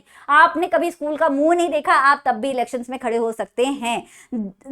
बस यही है कि आपकी पर्टिकुलर एज होनी चाहिए। हमारे देश में 25 साल उम्र रखी गई है, मिनिमम 25 साल उम्र रखी गई है वो बनने के लिए, कैंडिडेट बनने के लिए। वोटर बनने के लिए जो उम्र है वो 18 साल की है, लेकिन कैंडिडेट बनने के लिए, इलेक्शंस में खड़े होने के लिए जो मिनिमम उम्र है वो 25 साल की है। थोड़े से कुछ और रेस्ट्रिक्शंस लगाते हैं हम, लेकिन नॉर्मल जनता पे नहीं लगाते। जो बहुत देश के घोर क्रिमिनल्स हैं, जिन्होंने एक्सट्रीम केसेस करके वो जेल के अंदर पड़े हुए हैं या किसी जमाने में जेल के अंदर थे, उनसे हम वोटिंग का हक छीन लेते हैं या कैंडिडेट बनने का हक छीन लेते हैं। लेकिन बाकी पूरे देश में हमारे पास, सबके पास ये हक है कि हम इलेक्शंस में खड़े हो सकते हैं। अब इलेक्शन में दो तरीके से खड़ा हुआ जाता है, ठीक है।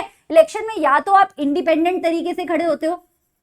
इंडिपेंडेंट मतलब आपने कोई पॉलिटिकल पार्टी ज्वाइन नहीं की, आपने बोला मैं हूं, मैं खड़ा होऊंगा, इलेक्शन कैंपेनिंग अपनी खुद करूंगा, अपना खुद का पैसा लगाऊंगा और जीत के दिखाऊंगा, right. That is independent candidate. Independent candidate के जीतने के चांसेस ऑब्वियसली कम होते हैं, क्योंकि उनके पास कोई बैकिंग नहीं होती है, उनको सब कुछ खुद ही करना पड़ता है, उनका नाम भी जनता नहीं जानती होती है। पॉलिटिकल पार्टी का तो लोग नाम जानते होते हैं, तो उससे कोई भी कैंडिडेट खड़ा होता है तो लोग बोलते हैं हाँ हाँ इस पार्टी से तो अच्छा ही होगा, राइट। लेकिन इंडिपेंडेंटली खड़े होने में बहुत प्रॉब्लम आती है।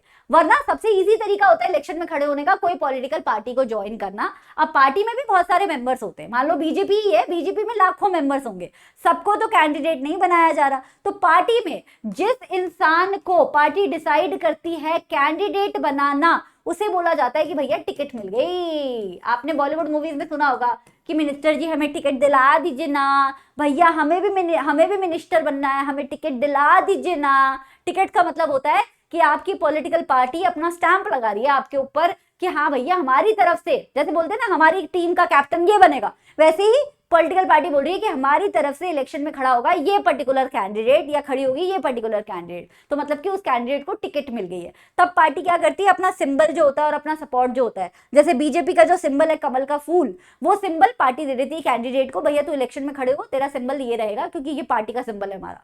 सपोर्ट भी देती है। उसके लिए इलेक्शन कैंपेनिंग फिर सिर्फ कैंडिडेट नहीं करता है, कैंडिडेट के साथ साथ बाकी सारे मिनिस्टर्स भी करते हैं, पूरी पार्टी करती है, पार्टी के मेंबर्स करते हैं, तो आपके जीतने के चांसेस बढ़ जाते हैं। तो आप जितनी बड़ी पार्टी से कैंडिडेट बन के खड़े होगे, उतने ज्यादा आपके चांसेस हैं जीतने के, राइट।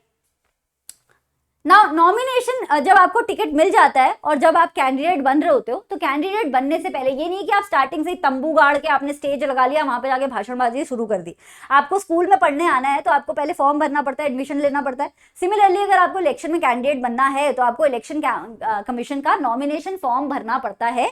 नॉमिनेशन फॉर्म में आप अपनी डिटेल्स डालते हो, डिटेल्स के साथ साथ एक छोटा सा अमाउंट, बहुत कम पैसे होते हैं लेकिन एक छोटा सा अमाउंट सिक्योरिटी डिपॉजिट की तरह सबमिट किया जाता है।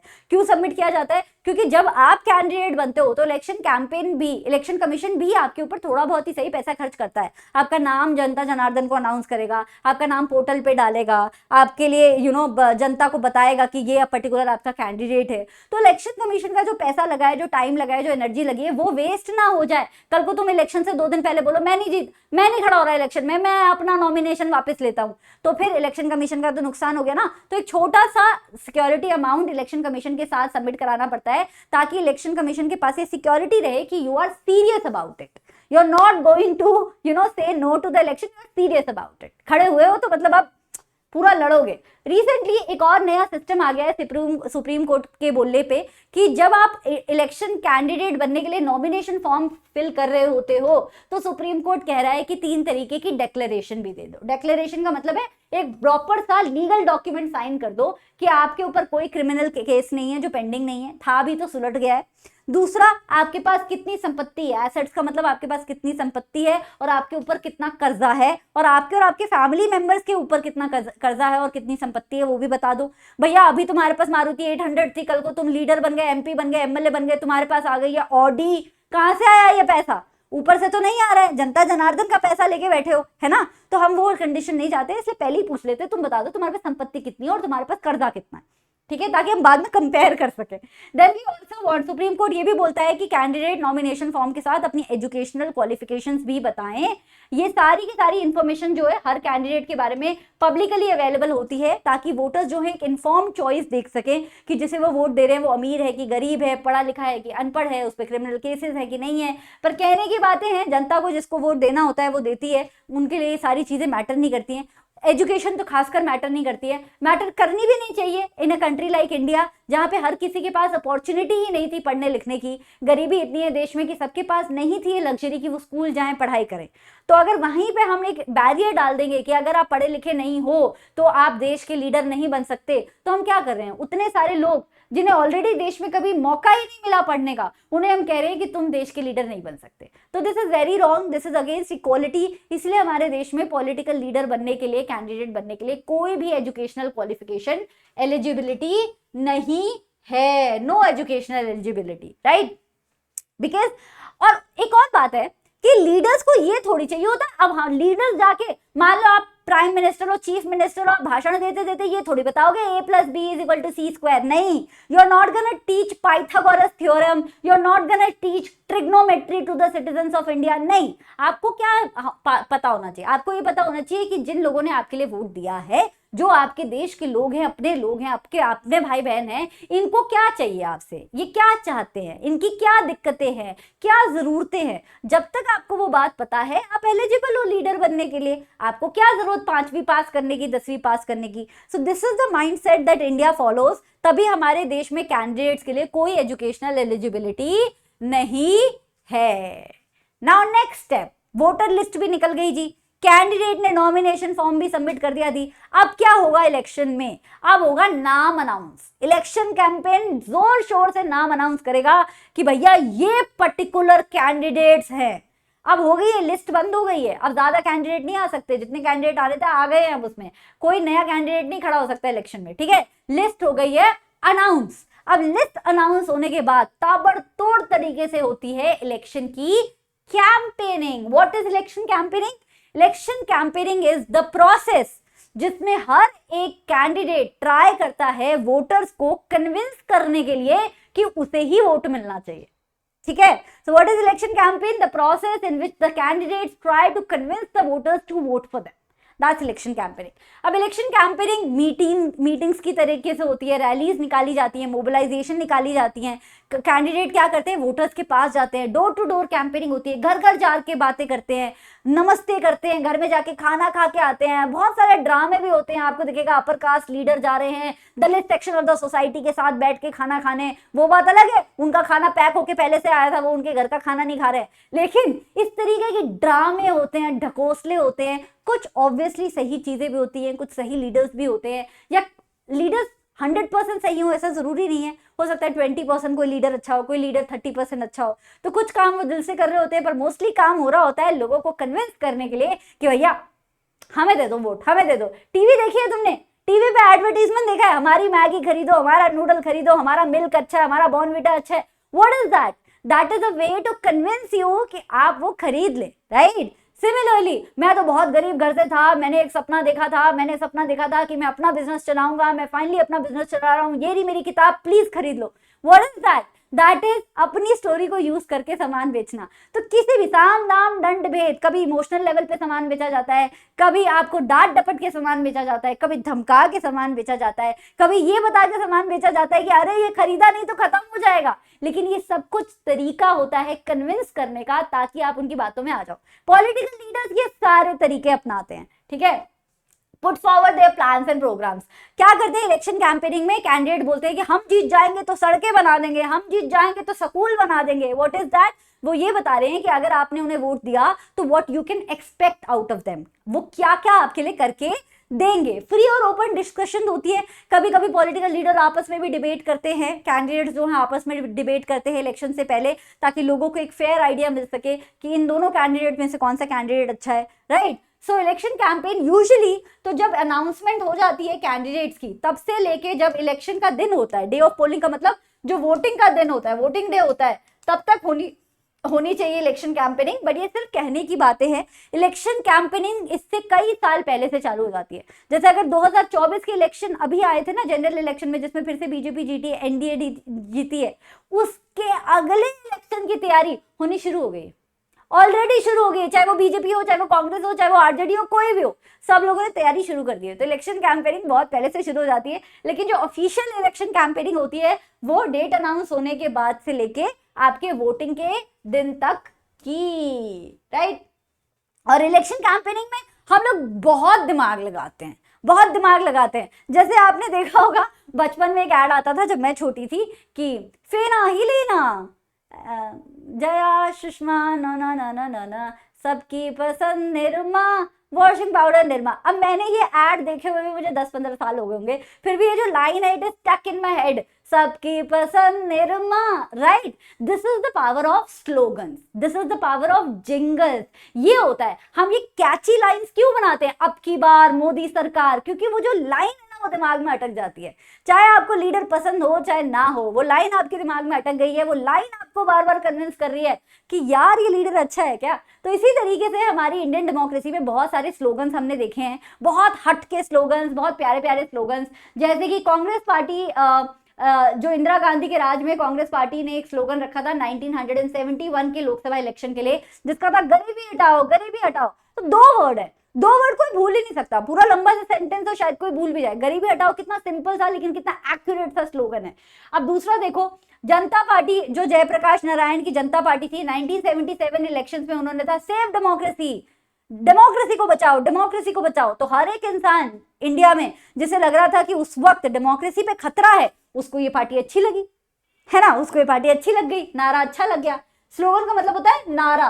फिर बंगाल के असेंबली इलेक्शंस में 1977 में लेफ्ट का जो फ्रंट था, लेफ्ट पार्टी जो थी, कम्युनिस्ट पार्टीज जो थी, उन्होंने नारा लगाया था land to the tiller, land to the tiller. मतलब कि जो खेती कर रहा है लैंड उसका होना चाहिए, जो खेती कर रहा है लैंड उसका होना चाहिए। तो ऑब्वियसली छोटे फार्मर्स को ये बात बहुत अच्छी लगी, वो जाके वोट देके आए, राइट। देन ये 1983 में एनटी रामाराव लीडर थे तेलुगु देशम पार्टी के, आंध्र प्रदेश में इलेक्शंस थे। और आपको पता होगा कि आंध्र प्रदेश से तेलंगाना निकला है। 2014 में आंध्र प्रदेश का खंडन हुआ, उससे तेलंगाना नई स्टेट बनी।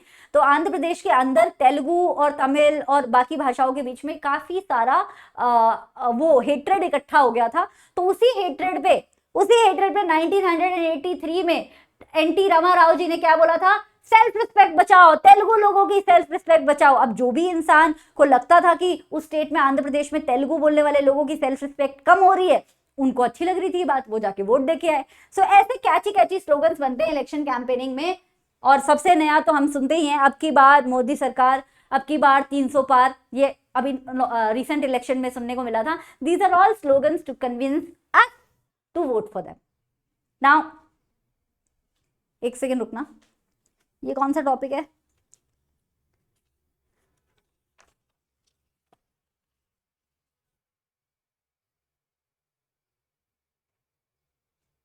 हाँ जी। तो वैसे तो हम इलेक्शन को बिल्कुल फ्री और फेयर तरीके से रखते हैं, जनता और जनता के कैंडिडेट्स को डिसाइड करने देते हैं कि भैया आप देख लो, ये जो बातें बोल रहे हैं आपको पसंद आ रही है तो इनको वोट दे देना, पसंद नहीं आ रही तो वोट मत देना। लेकिन कभी कभी हम कैंडिडेट पे 100% भरोसा तो नहीं कर सकते ना, कैंडिडेट भी खराब हो सकते हैं। तो हमें ना एक कोड ऑफ कंडक्ट को फॉलो करना पड़ता है, हमें कुछ डिसाइड करना पड़ता है, इलेक्शन के लॉज बनाने पड़ते हैं। इलेक्शन कमीशन बनाता है ये, election commission is the body जो हमारे देश में इलेक्शन कंडक्ट करता है, राइट। गवर्नमेंट नहीं करती इलेक्शन कंडक्ट, इलेक्शन कमीशन करता है। तो इलेक्शन कमीशन कुछ रूल्स एंड रेगुलेशन बनाता है। पहला रूल है कि आप अपने वोटर्स को डरा धमका के वोट्स नहीं हासिल कर सकते। आप ना तो उन्हें डरा धमका सकते हो, यानी कि थ्रेटन कर सकते हो, ना तो उन्हें आप घूस दे सकते हो, ब्राइब दे सकते हो। सेकंड है कि आप रिलीजन के नाम पे, कास्ट के नाम पे वोट नहीं देते। अब देखो ये लॉज है, लॉज फॉलो नहीं होते हैं, वो बात सही है। इंडिया में क्या ऐसा कोई लीडर नहीं है जिसने रिलीजन के नाम पे वोट ना मांगा हो? सबने मांगा है, सबने मांगा है। कास्ट के नाम पे वोट नहीं मांगा, सबने मांगा है। सबने घूस नहीं दी वोटर्स को, सबने दी है। हमारे तो कॉलेज इलेक्शन में भी घूस मिलती थी, अभी तो देश के इलेक्शन की बात हो रही है, राइट। डराया धमकाया नहीं है, सबने डराया धमकाया। तो ये सारी चीजें होती हैं, बट फिर भी लॉज ऐसे हैं जो इन्हें बोलते हैं कि ये सब इलीगल है, फिर भी करने वाले करते हैं। Then use government resources for election campaign. जो जीती हुई पार्टी होती है, रूलिंग पार्टी होती है, जो गवर्नमेंट बनाए बैठी होती है, वो कभी कभी गवर्नमेंट के जो व्हीकल्स होते हैं, गवर्नमेंट का जो ट्रांसपोर्ट होता है, गवर्नमेंट के जो अपने पैसे होते हैं, जो जनता के पैसे होते हैं, उन पैसों को यूज कर लेती है आगे आने वाले इलेक्शन में, which is completely illegal, election law के खिलाफ है, बट लोग करते हैं। देन ये भी बोलता है इलेक्शन कमीशन कि अगर आपकी लोकसभा इलेक्शन है तो आप एक कॉन्स्टिट्यूएंसी के अंदर 543 कॉन्स्टिट्यूएंसीज है, पर कॉन्स्टिट्यूएंसीज के अंदर आप 25 लाख से ज्यादा पैसा नहीं खर्च कर सकते। और अगर आपकी असेंबली इलेक्शन है, विधानसभा इलेक्शन है, तो आप 10 लाख से ज्यादा पैसा नहीं खर्च कर सकते कॉन्स्टिट्यूएंसी इलेक्शन में, एक पर्टिकुलर कॉन्स्टिट्यूएंसी में ऑन एन एवरेज। लेकिन क्या इतना ही पैसा खर्च होता है इलेक्शन कैंपेनिंग में? अरे इससे तो 100 गुना ज्यादा पैसा खर्च होता है। देश का सारा पैसा जाएगा, इलेक्शन कैंपेनिंग में जा रहा है, right? So these are the rules election commission lays down, but nobody follows. If a political party does so their election can be. लेकिन अगर प्रूव हो गया कि किसी पॉलिटिकल पार्टी ने इस लॉ को, प्रूव ही नहीं हो पाता है, लेकिन अगर प्रूव हो गया कि किसी पॉलिटिकल पार्टी ने या कैंडिडेट ने इन रूल्स को ब्रेक किया था, तो इलेक्शन कमीशन चाहे तो उस कैंडिडेट को इलेक्शन से बाहर कर सकती है, या उस पॉलिटिकल पार्टी को ही इलेक्शन से बाहर कर सकती है कि भैया अब तुम जाओ। उनका जो सबमिशन है, पॉलिटिकल पार्टी का जो सबमिशन है इलेक्शन में, वो कंप्लीटली डाइल्यूट हो सकता है, रिजेक्ट हो सकता है। और इन लॉज के अलावा एक मॉडल कोड ऑफ कंडक्ट भी होता है। जैसे एक तो होते हैं स्कूल्स के कुछ रूल्स कि 10 बजे के बाद एंट्री नहीं मिलेगी आपको स्कूल में। एक होते हैं कुछ प्रैक्टिसेस कि आए हो तो नहा धो के आना, कोई आपको स्कूल से बाहर नहीं निकालेगा अगर आप नहा धो के नहीं आए हो तो, लेकिन फिर भी वो चाहेंगे कि आप नहा धो के आओ, प्रिम एंड प्रॉपर आओ, right? So you get my point. There are some rules जो बिल्कुल ही हार्डकोर रूल्स होते हैं, देयर आर सम रूल्स जो आपको हिदायत की तरह दिए जाते हैं, एडवाइस की तरह दिए जाते हैं, फॉलो करना चाहते हैं वो लोग कि आप फॉलो करें, लेकिन कई लोग फॉलो नहीं भी करते। तो इलेक्शन कमीशन ऐसे कुछ सॉफ्ट रूल्स की एक कॉपी बनाता है, जैसे बोला जाता है मॉडल कोड ऑफ कंडक्ट, जिसमें बोला जाता है कि आप कोई भी ऐसी जगह जहां पे मंदिर है, मस्जिद है, मतलब किसी भी तरीके की वहां पे पूजा अर्चना होती है, उस जगह को यूज मत करो इलेक्शन का प्रोपेगेंडा करने के लिए। ये बोला जाता है, बट लोग करते हैं, लोग फिर भी करते हैं। गवर्नमेंट का जो व्हीकल है, गवर्नमेंट के जो एयरक्राफ्ट है, गवर्नमेंट के जो ऑफिशियल्स हैं, उन्हें आप इस्तेमाल मत करो अपनी इलेक्शन कैंपेनिंग में। ये भी मॉडल कॉन्डक्ट नंबर 2 बोलता है। Model code of conduct number 3 ये बोलता है कि एक बार इलेक्शन अनाउंस हो गया है तो अगर आप मिनिस्टर हो, अगर आप रूलिंग पार्टी हो, जो इलेक्शंस में खड़े तो हो रहे हो, लेकिन अभी जब तक रिजल्ट नहीं आ रहा है नए इलेक्शंस का, तब तक तो आपकी सरकार चल रही है, तो रूलिंग पार्टी के मिनिस्टर्स कोई भी बड़ा प्रोजेक्ट लॉन्च ना करे, क्योंकि उससे क्या होगा कि लोग कन्विंस हो जाएंगे, अरे भैया अभी वाला मिनिस्टर ही अच्छा है, देखो देखो उसने अभी अभी क्या किया है, सड़कें बनाने का बोल रहा है, इसे ही दोबारा जिता देते हैं, राइट? सो एक बार इलेक्शन अनाउंस हो गया है तो मिनिस्टर्स को बोला जाता है कि नया बड़ा प्रोजेक्ट मत लॉन्च करिए, वरना जनता जो है आपकी इधर उधर, मतलब जनता जो है बायस्ड हो जाएगी, एंड वी डोंट वांट जनता to be biased. Now next topic is polling and counting of the booths. 2 minute का ब्रेक है, मैं पानी पी के आती हूँ, ठीक है?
आवाज गायब हो गई पढ़ा पढ़ा के।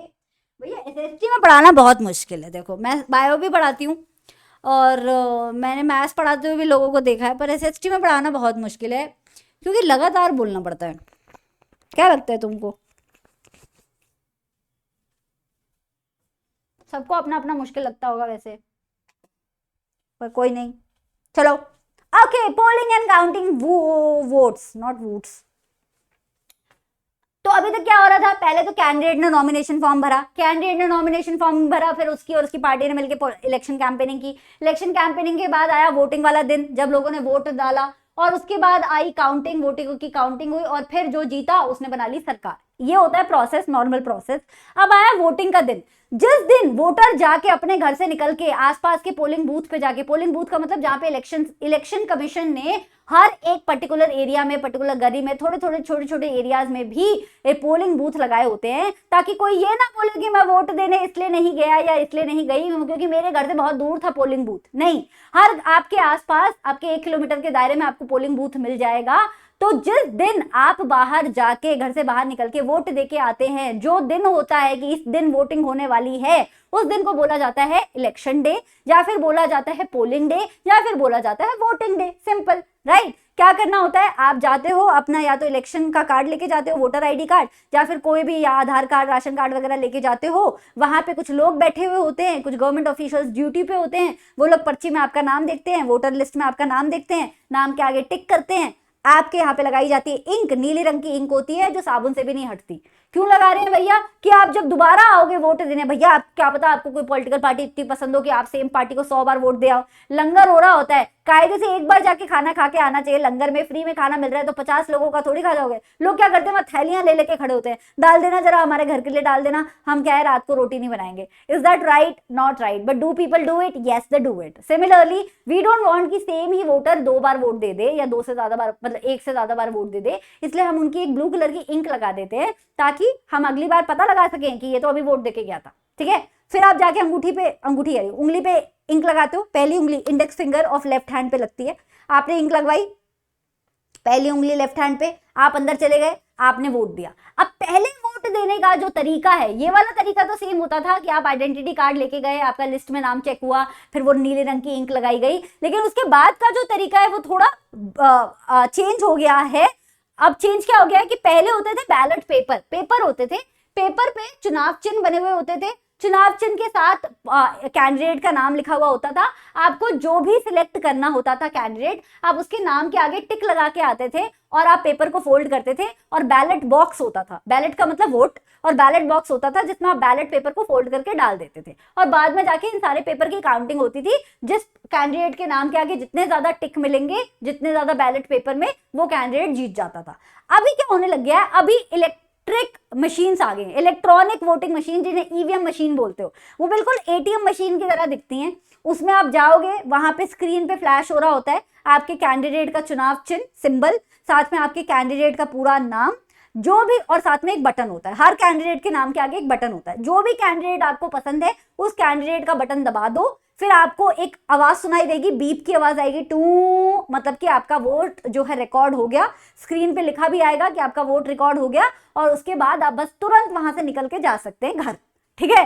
तो पहले बैलेट पेपर होते थे, ज्यादा घपले होते थे। अब ईवीएम मशीन हो गई है, घपले के चांसेस हो गए कम। साथ में जहां पे वोटिंग हो रही होती है, वहां पे कैंडिडेट्स क्या करते हैं, हर पॉलिटिकल पार्टी अपना अपना एक मेंबर भी बिठा देती है। इलेक्शन कमीशन के तो मेंबर्स होते ही हैं, गवर्नमेंट ऑफिशियल्स होते ही हैं। आपको एक बात बताऊं, देश में जब जनरल इलेक्शंस होते हैं ना, तो इतने ज्यादा गवर्नमेंट ऑफिसर्स की जरूरत होती है कि बैंक के मैनेजर्स हो गए, बैंक के एम्प्लॉयज हो गए, स्कूल के टीचर्स हो गए, उनकी भी ड्यूटी लग जाती है इलेक्शन वाले दिन। क्यों? क्योंकि हमारे पास इतने सारे लोग नहीं है यार। इलेक्शन इतने बड़े स्केल पे हो रहा होता है कि हम गवर्नमेंट के साथ जो भी एसोसिएटेड है, आप चाहे डायरेक्टली या इनडायरेक्टली इलेक्शन कमीशन के साथ काम करते हो कि नहीं, डजंट मैटर। अगर आप गवर्नमेंट के साथ एसोसिएटेड हो, तो आप उस दिन इलेक्शन कमीशन के लिए बन जाते हो एक तरीके के मेंबर, और आप जाते हो उनकी तरफ से पोलिंग बूथ पे, और वहां पे जाके निगरानी रखते हो। उनकी ट्रेनिंग वगैरह होती है ऑब्वियसली पहले, लेकिन सारे के सारे गवर्नमेंट ऑफिसर उस दिन इलेक्शन कमीशन की बात सुनते हैं। ठीक है? सो वो जाते हैं, वो वहां बैठते हैं, साथ में पॉलिटिकल पार्टीज भी अपना एक एक मेंबर भेजती हैं, क्योंकि उन्हें डर होता है भाई कोई दूसरी पॉलिटिकल पार्टी जो है हाईजैक ना कर ले पूरा पोलिंग बूथ, लोगों को कन्विंस ना कर ले। तो सबको ट्रस्ट इश्यूज है, सब अपने अपने मेंबर बिठा के रखते हैं। तो जैसे भी वोटिंग हो, पहले बैलेट पेपर पे होती थी, अब ईवीएम मशीन पे होती है। जब एक बार एक ईवीएम मशीन में वहां के सारे लोग वोट दे देते हैं तो वो ईवीएम मशीन हो जाती है लॉक, राइट? वो ईवीएम मशीन हो गई लॉक। हर कॉन्स्टिट्यूएंसी से सारी की सारी ईवीएम मशीन एक पॉइंट पे पहुंचाई जाती है, फिर उस पॉइंट से सारी की सारी ईवीएम मशीन्स लेके जाई जाती है एक सीक्रेट जगह पे। ईवीएम मशीन्स को एक सीक्रेट जगह पे लेके जाया जाता है, जिस लोकेशन के बारे में सिर्फ इलेक्शन कमीशन को मालूम होता है और बाकी गवर्नमेंट को, ऑपोजिशन पार्टी को, कैंडिडेट को, वोटर को, किसी को मालूम नहीं होता, ताकि घपले ना हो। फिर ईवीएम मशीन की जितने रिकॉर्डेड वोट्स होते हैं सबको ऐड किया जाता है और फिर घोषणा होती है कि कौन जीता। जनरल इलेक्शन में ऑब्वियसली ज्यादा टाइम लगता है घोषणा करने में, क्योंकि ज्यादा वोट्स की काउंटिंग होती है, ज्यादा ईवीएम मशीन्स होती हैं, और लेकिन स्टेट इलेक्शन में जल्दी आ जाता है रिजल्ट। और बाय द वे जब ये वोटिंग और जब ये काउंटिंग चल रही होती है, तब जो काउंटिंग चल रही होती है तब ऑलरेडी न्यूज चैनल, चाहे वो टीवी हो, चाहे वो रेडियो हो, सब पे आपको सुनाई दे रहा होता है इस पर्टिकुलर वोट को, इस पर्टिकुलर कैंडिडेट को अभी तक इतने वोट मिल गए हैं, अभी तक इसको इतने वोट मिल गए। तो जैसे जैसे काउंटिंग चल रही होती है वैसे वैसे लाइव अपडेट्स भी आपको मिल रहे होते हैं कि अच्छा इसके इतने वोट बढ़ गए, इसके इतने वोट बढ़ गए, इसको ना इस कॉन्स्टिट्यूएंसी से लगा है ज्यादा वोट मिले हैं, तभी जब इस कॉन्स्टिट्यूएंसी की काउंटिंग हो रही है ना तो इसके वोट बढ़ गए, राइट? तो इस तरीके की नॉलेज वोटर्स को मिलती रहती है जो वो बाकी बाद के इलेक्शंस में यूज कर सकते हैं। सो this is how polling day looks like. Now next and the last topic is that India के इलेक्शन डेमोक्रेटिक है कि नहीं, ये कैसे पता चलेगा? इलेक्शन डेमोक्रेटिक है या नहीं, इसको पता लगाने का एक ही तरीका है, खुद से सवाल पूछना पड़ेगा कि अगर डेमोक्रेटिक नहीं है इलेक्शन तो क्या अनडेमोक्रेटिक है? क्या हमारे देश में पॉलिटिकल पार्टी सारे खराब काम करके ही जीत रही हैं? खराब काम होते हैं इलेक्शंस में, पहली बात, हर इलेक्शन में खराब काम होते हैं। गलत नाम यूज किया जाता है, फॉल्स नाम यूज किया जाता है। वोटर पता है, वोटर लिस्ट में ना 15,000 20,000 ऐसे नाम डाल दिए जाते हैं, उनके नाम पे लोग वोट देके आ जाते हैं। वो लोग एक्चुअली दुनिया में एग्जिस्ट ही नहीं करते, पर फालतू के नाम डाल दिए जाते हैं वोटर लिस्ट को लंबा करने के लिए, ताकि एक पर्टिकुलर पार्टी अपनी पार्टी के मेंबर को जिता पाए। ये भी होता है। साथ में ऐसा भी होता है कि गवर्नमेंट के फंड को मिसयूज किया जाता है। जो रूलिंग पार्टी होती है ना, वो सरकारी पैसे को यूज कर लेती है इलेक्शन कैंपेनिंग में, सरकारी फैसिलिटीज को यूज कर लेती है इलेक्शन कैंपेनिंग में। बहुत ज्यादा पैसा दिया जाता है, वोट्स को खरीदने का ट्राई किया जाता है। मैं मम्मी कसम में झूठ नहीं बोल रही, कर्नाटका इलेक्शन की बात करूं, मुझे नहीं पता कौन सी पार्टी का मेंबर था या नहीं था, लेकिन मेरे घर में जो दीदी आती हैं काम करने, उन दीदी से मैंने पूछा, नीचे जो गार्ड भैया उनकी जो वाइफ होती है मैंने उनसे बात की, मेरे घर में जो खाना बनाने वाली दीदी आती हैं मैंने उनसे बात की, तो 3 दीदियों से बात की। उसके बाद मैं जब सब्जी लेने जहाँ जाती हूँ उन दीदी से बात की मैंने कम से कम कुल मिला के 7-8 औरतों से पूछा। सबने मुझे बोला कि जब कर्नाटका मतलब जब जनरल इलेक्शन हुए थे अभी 2024 के, तो उनके घर में सुबह 6 बजे दरवाजा खटखटा के पर वोटर 2000 पैसे देके गए हैं लोग, 2000 रुपए पर वोटर, कि हमारी पार्टी को वोट करना। इलेक्शन वाले दिन की ही बात कर रही हूँ मैं तो सोचो उससे पहले कितना होता होगा। तो पैसे का इस्तेमाल होता है, डराने धमकाने का इस्तेमाल होता है, वोटर्स को डराया धमकाया भी जाता है कि इस गुंडे को वोट नहीं दिया तो देख लेना, हम तुम्हारा ऐसा कर देंगे वैसा कर देंगे। रिगिंग भी होती है, पोलिंग बूथ को लास्ट मिनट पे चेंज कर दिया जाता है, धांधलीबाजी को रिगिंग बोलते हैं, ये सारी चीजें होती हैं। बट हम क्या इन सारी चीजों से ये बोल सकते हैं कि इंडिया के इलेक्शंस अनडेमोक्रेटिक होते हैं? ये सारी चीजें सारी कॉन्स्टिट्यूएंसीज में एक साथ तो ऐसा तो नहीं हो सकता, राइट? और ऐसा तो कभी नहीं हुआ कि कोई लीडर इसीलिए जीत गया हो या जीत गई हो क्योंकि उसने सारी धांधलेबाजी की थी, नहीं। क्या सिर्फ ये सब करके हमारे इंडिया के इलेक्शंस में जीता जा सकता है? The answer to that is no, जीता नहीं जा सकता है। सो इंडिपेंडेंट इलेक्शन कमीशन, इसीलिए हम बोलते हैं कि इंडिया के इलेक्शन डेमोक्रेटिक हैं। अब इंडिया के इलेक्शंस डेमोक्रेटिक हैं, इसके 3 बड़े बड़े कारण हैं। पहला कारण है कि हमारे देश में इलेक्शन कमीशन है, यानी कि एक ऐसी पर्टिकुलर बॉडी है, कॉन्स्टिट्यूशनल बॉडी है जो हमारे देश के इलेक्शंस कंडक्ट करती है। ना तो उसमें सरकार दखल देती है, ना तो उसमें प्रेसिडेंट दखल देते हैं, ना तो उसमें आईएएस यूपीएस दखल देते हैं, कोई भी दखल नहीं देता। इलेक्शन कमीशन ही इलेक्शन कैरी करता है और वो इतनी इंडिपेंडेंट और पावरफुल है जैसे कि हमारी जुडिशरी। इलेक्शन कमीशन किसी को जवाबदेही नहीं देती है, ना तो वो प्राइम मिनिस्टर को जवाबदेही देती है, ना तो वो प्रेसिडेंट को जवाबदेही देती है। इलेक्शन कमीशन इंडिपेंडेंटली काम करती है, जो उसे सही लगता है। अब इलेक्शन कमीशन के होते हैं chief of election commission is known as CEC, chief of election commission, जो कि प्रेसिडेंट अपॉइंट करते हैं। तो इतनी इंपॉर्टेंट पोस्ट है इलेक्शन कमीशन का चीफ होना कि प्रेसिडेंट अपॉइंट करते हैं इन लोगों को, राइट। और ये लीडर्स नहीं होते, इलेक्शन कमीशन के चीफ यूजुअली होते हैं बहुत बड़े बड़े सिविल सर्वेंट्स या बहुत बड़े बड़े जजेस, मोस्टली उनको इलेक्शन कमीशन का हेड बनने का सौभाग्य प्राप्त होता है। और एक बार वो बन भी गए तो भी वो किसी को आंसरेबल नहीं होते और उनके फंक्शंस होते हैं। इलेक्शन कमीशन का सबसे बड़ा फंक्शन है देश के इलेक्शंस को प्लान करना, कंट्रोल करना और फिर करवाना, कंडक्ट करना, राइट। दूसरा सबसे बड़ा फंक्शन होता है कोड ऑफ कंडक्ट बताना। अभी जो हमने कोड ऑफ कंडक्ट पढ़ा, धीरे धीरे धीरे धीरे बदलते जमाने के साथ अगर उस कोड ऑफ कंडक्ट में कुछ फेरबदल करना है, कोई चीज माइनस करनी है, कोई चीज प्लस करनी है, वो भी कौन करेगा? इलेक्शन कमीशन ही करेगा। थर्ड, गवर्नमेंट को ऑर्डर दिया जा सकता है। एक बार इलेक्शन अनाउंस हो गए हैं, उसके बाद आपको लग रहा है कि रूलिंग गवर्नमेंट जो है ना अपनी पार्टी की पावर का, अपनी रूलिंग पावर का गलत इस्तेमाल कर रही है, तो फिर इलेक्शन कमीशन क्या कर सकता है? उन्हें डांट लगा सकता है कि चुपचाप संभल जाओ वरना तुम्हें इलेक्शन से बाहर कर देंगे। देन गवर्नमेंट ऑफिसर्स जो होते हैं इलेक्शन वाले दिन, जैसे कि मैंने बताया, मान लो HDFC बैंक में कोई काम करता है, SBI बैंक में कोई काम करता है, बैंक के ऑफिशियल्स है, सरकारी स्कूल में कोई टीचर है, लेकिन इलेक्शन वाले दिन अगर आपको इलेक्शन कमीशन से बुलावा आया है उनके इलेक्शंस में योगदान देने का, तो आप उसके दिन किसी सरकार की बात नहीं मानोगे, अपने स्कूल की प्रिंसिपल की बात नहीं मानोगे, अपने ऑफिस की मैनेजर की बात नहीं मानोगे। आप किसकी बात मानोगे? सिर्फ और सिर्फ इलेक्शन कमीशन की बात मानोगे। तो उस दिन आप किसके एम्प्लॉय होते हो? आप किसके मेंबर होते हो? आप इलेक्शंस के कमीशन के मेंबर होते हो, ठीक है। So this is how independent are election commission is. अब गवर्नमेंट की बात करें तो पहले इलेक्शन कमीशन फिर भी डर डर के रहता था हमारे देश में। धीरे धीरे डेमोक्रेसी ऐसे इवॉल्व करी है कि इलेक्शन कमीशन को भी और कॉन्फिडेंस आ रहा है अपनी पावर्स पे, तो इलेक्शन कमीशन अक्सर गवर्नमेंट को डांट लगाता हुआ दिखता है, चाहे वो स्टेट गवर्नमेंट है चाहे वो सेंट्रल गवर्नमेंट है। जब भी उसे कुछ दिखता है कि state government, central government election commission के कोड ऑफ कंडक्ट के अगेंस्ट जा रही है, वो डांट लगा देता है, ठीक है।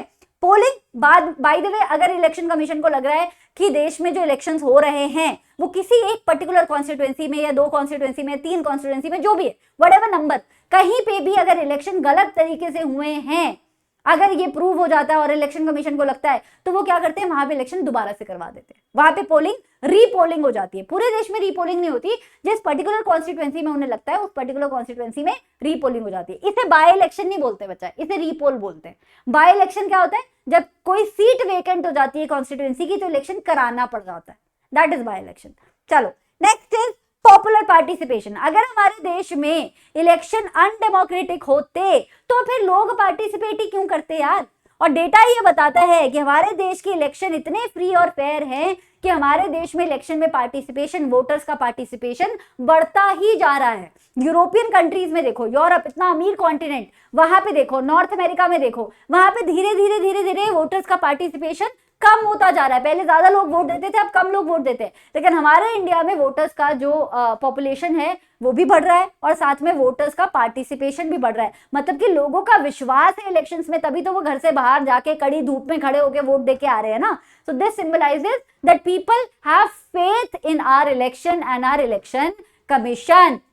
और साथ में ये भी देखा गया है कि यूएसए में जो गरीब लोग होते हैं, यूएसए देखो इतना अमीर देश, सबसे स्ट्रॉन्ग देश दुनिया का, यूएसए में जो गरीब लोग होते हैं वो कम वोट देने जाते हैं, लेकिन इंडिया में गरीब लोग ज्यादा वोट देने जाते हैं। अंडर प्रिविलेज लोग, अनपढ़ लोग, गरीब लोग ज्यादा वोट देने जाते हैं, मतलब कि उनका विश्वास है। इनफैक्ट ये भी देखा गया है कि कॉमन पीपल जो है इंडिया में, आप चाय वाले की दुकान पे चले जाओ यार, वहां पे भी लोग लड़ते हुए मिल जाएंगे, नहीं जी कांग्रेस अच्छी नहीं है, नहीं जी बीजेपी अच्छी नहीं है। क्यों? Because people are passionate about elections, people are passionate about politics in India and it's a good thing, it's a good thing. उसके मेरिट्स है, डीमेरिट्स है, वो सही बात है, लेकिन it's a good thing. At least you know they think about it, they think कि हमारे देश में हमारा योगदान है, उनको लगता है कि उनका वोट मैटर करता है, तभी तो वो बातें करते हैं, तभी तो वो जाके वोट देते हैं। ये जो पढ़ी लिखी जनता है देश की, जो ज्यादा सर चढ़ गई है, वो नहीं देती वोट, लेकिन जो लोग एक्चुअल में गरीब हैं वो जाके देख के आते हैं वोट, ठीक है। That is popular participation.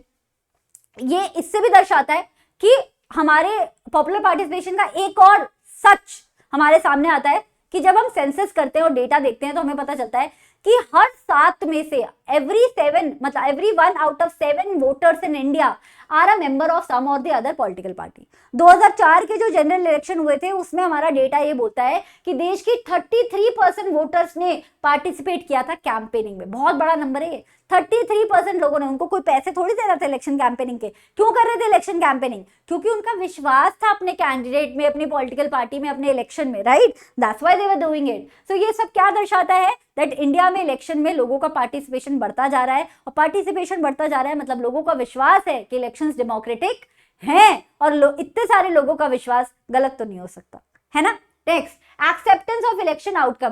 तीसरा सबसे इंपॉर्टेंट पॉइंट है कि जब भी हमारे इलेक्शंस होते हैं और उनका जो नतीजा निकलता है उसे हम एक्सेप्ट करते हैं। रूलिंग पार्टी अक्सर हार जाती है। अगर इलेक्शन अनडेमोक्रेटिक होते हैं तो रूलिंग पार्टी, जिसके पास दुनिया जहान का पैसा है, गवर्नमेंट की फैसिलिटीज है, वो तो जीती जाती ना कुछ करके। लेकिन हमारे यहाँ अक्सर देखा गया है कि रूलिंग पार्टी हार जाती है, चाहे वो सेंटर हो चाहे स्टेट हो। तो उसका मतलब क्या है कि इलेक्शन फेयर तरीके से हो रहे हैं। दूसरा, कैंडिडेट्स विद मनी, जितना मर्जी पैसा लगा लो, आपका पैसा काम नहीं आता। पैसे से इलेक्शन नहीं जीत सकते। हाँ, पैसे के साथ इलेक्शन जीतने की पॉसिबिलिटी बढ़ा सकते हो, लेकिन सिर्फ पैसे के आधार पे आप इलेक्शन जीत जाओ, ऐसा नहीं होता इंडिया में। जनता इतनी पागल नहीं है, राइट। बार फ्यू, एक आधा बार ऐसा हुआ है कि देश में इलेक्शन का रिजल्ट आया और लोगों ने उस रिजल्ट को एक्सेप्ट नहीं किया, बट उसको अगर हटा दो तो जब भी स्टेट लेवल पे, लोकल लेवल पे, नेशनल लेवल पे इलेक्शन के रिजल्ट आए हैं तो जनता ने उसे एक्सेप्ट किया है। वो नाराज बेशक हो सकते हैं कि यार हमारा कैंडिडेट हार गया, लेकिन उन्होंने एक्सेप्ट किया है। तो एक्सेप्टेंस कहां से आ रही है? Because elections are free and fair. Now this is also your homework question बच्चा, you have to tell me the definition of incumbent, जो यूएसए के सेंस में दिया है, सिटिंग एमपीज और एमएलए के कॉन्सेप्ट के ऊपर है। तो प्लीज ये जो है मुझे बताना, जो यहाँ पे लिखा है ना कि इंडिया में रूलिंग पार्टी अक्सर हारती है, यूएसए में सिटिंग एमपीज और एमएलए जो होते हैं वो अक्सर हारते नहीं हैं, तो उसको इनकम्बेंट बोलते हैं। But you have to tell me the proper definition of it in the comment section. Next,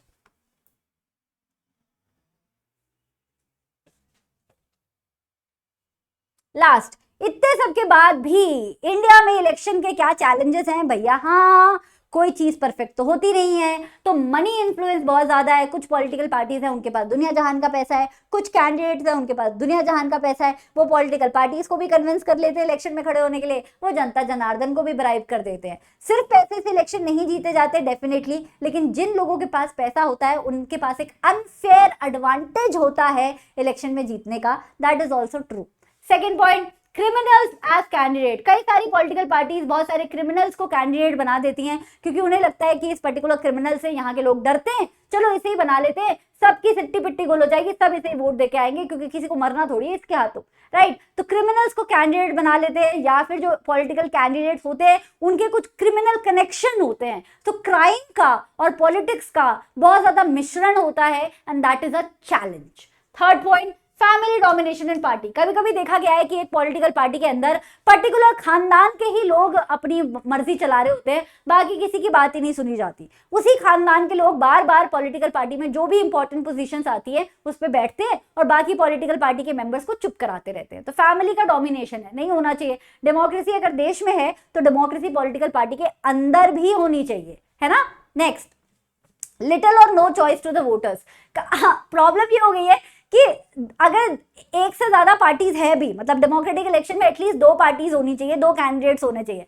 अगर 2 या 2 से ज्यादा कैंडिडेट है भी इलेक्शन में, तो सब इतनी मिलती जुलती बातें कर रहे होते हैं, सब इतने मिलती जुलते प्रोग्राम्स और पॉलिसीज बना रहे होते हैं कि एज अ वोटर हमें चॉइस नहीं मिलती है। मान लो अगर तुम बर्थडे के कपड़े खरीदने गए और तुमने बोला कि मुझे बर्थडे के कपड़े दिखा दो, और दुकानदार दिखा रहा है तुम्हें रेड कलर के कपड़े, मरून कलर के कपड़े, डार्क रेड कलर के कपड़े, ब्रिक रेड कलर के कपड़े, तो तुम बोलोगे यार लाल के अलावा कुछ है नहीं क्या यार, और भी तो कलर होंगे दुनिया में, right, because you are not getting enough choice. Similarly as a voter, अगर सारी पार्टीज के मुद्दे और उनके एजेंडाज बहुत डिफरेंट हो तो इजी हो जाएगा एज अ वोटर हमारे लिए सिलेक्ट करना, पर मोस्टली हमारी जो पार्टीज है सेम ही बातें कर रही होती है। Next is small parties and independent candidates suffer, क्योंकि कुछ बड़ी बड़ी पॉलिटिकल पार्टीज के पास इतना पैसा होता है कि वो पैसे के जोर पे भव्य तरीके से इलेक्शन कैंपेनिंग करके जीत जाते हैं, लेकिन जो छोटी पार्टीज होती है, छोटी पॉलिटिकल पार्टीज या फिर इंडिपेंडेंट कैंडिडेट्स होते हैं जो किसी पॉलिटिकल पार्टी से नहीं इंडिपेंडेंटली खड़े होते हैं इलेक्शन में, उनके पास ना तो पैसा होता है, ना पावर होती है, ना सपोर्ट होता है, और उनके पास वो जितने मर्जी अच्छे हों, जितने मर्जी सच्चे हों, वो हार जाते हैं क्योंकि जनता तक उनकी बात पहुंच ही नहीं पाती है। So these are the challenges. We as a nation, we as voters, आप हमारे देश के फ्यूचर वोटर्स हैं, हमें काम करना चाहिए कि हम इन चैलेंजेस को मिटाएं, हमारी हर जगह अपनी आवाज ऊंची रखें। जस्ट बिकॉज हमारे पेरेंट्स बोल रहे हैं कि ये लीडर अच्छा है, फलानी पार्टी अच्छी है, हम नहीं माने, आंखें खुली रखें, कान खुली रखें, सब कुछ देखें, समझें, और ये बात याद रखें कि देश पर्टिकुलर रिलीजन, कास्ट और जेंडर को बिलोंग नहीं करता, देश सबका है। देश आपका भी उतना है जितना बाकी रिलीजन, बाकी कास्ट और बाकी लैंग्वेजेस का है। तो देश सबका है, ये सिर्फ हमारे घर की बात नहीं हो रही है, ये हमारे देश की बात हो रही है। तो अगर हम नफरत की पॉलिटिक्स फैलाएंगे जो आजकल बहुत ट्रेंड में है, तो फिर देश खंडन नहीं होगा, फिर भारत भारत नहीं बचेगा। भारत तो महान ही इसलिए है ना क्योंकि भारत सबका है, right? So we need to keep that concept in our mind and in our hearts. And on that note, मैं 2 क्विज क्वेश्चंस दूंगी आपको। पहला वाला ये है, दूसरा वाला ये है। सारे होमवर्क क्वेश्चन का आंसर मुझे कमेंट्स में चाहिए। लेक्चर अच्छा लगा हो तो चैनल को सब्सक्राइब जरूर करिएगा। मेरा नाम है Shubham Pathak. I take your leave now. Bye bye.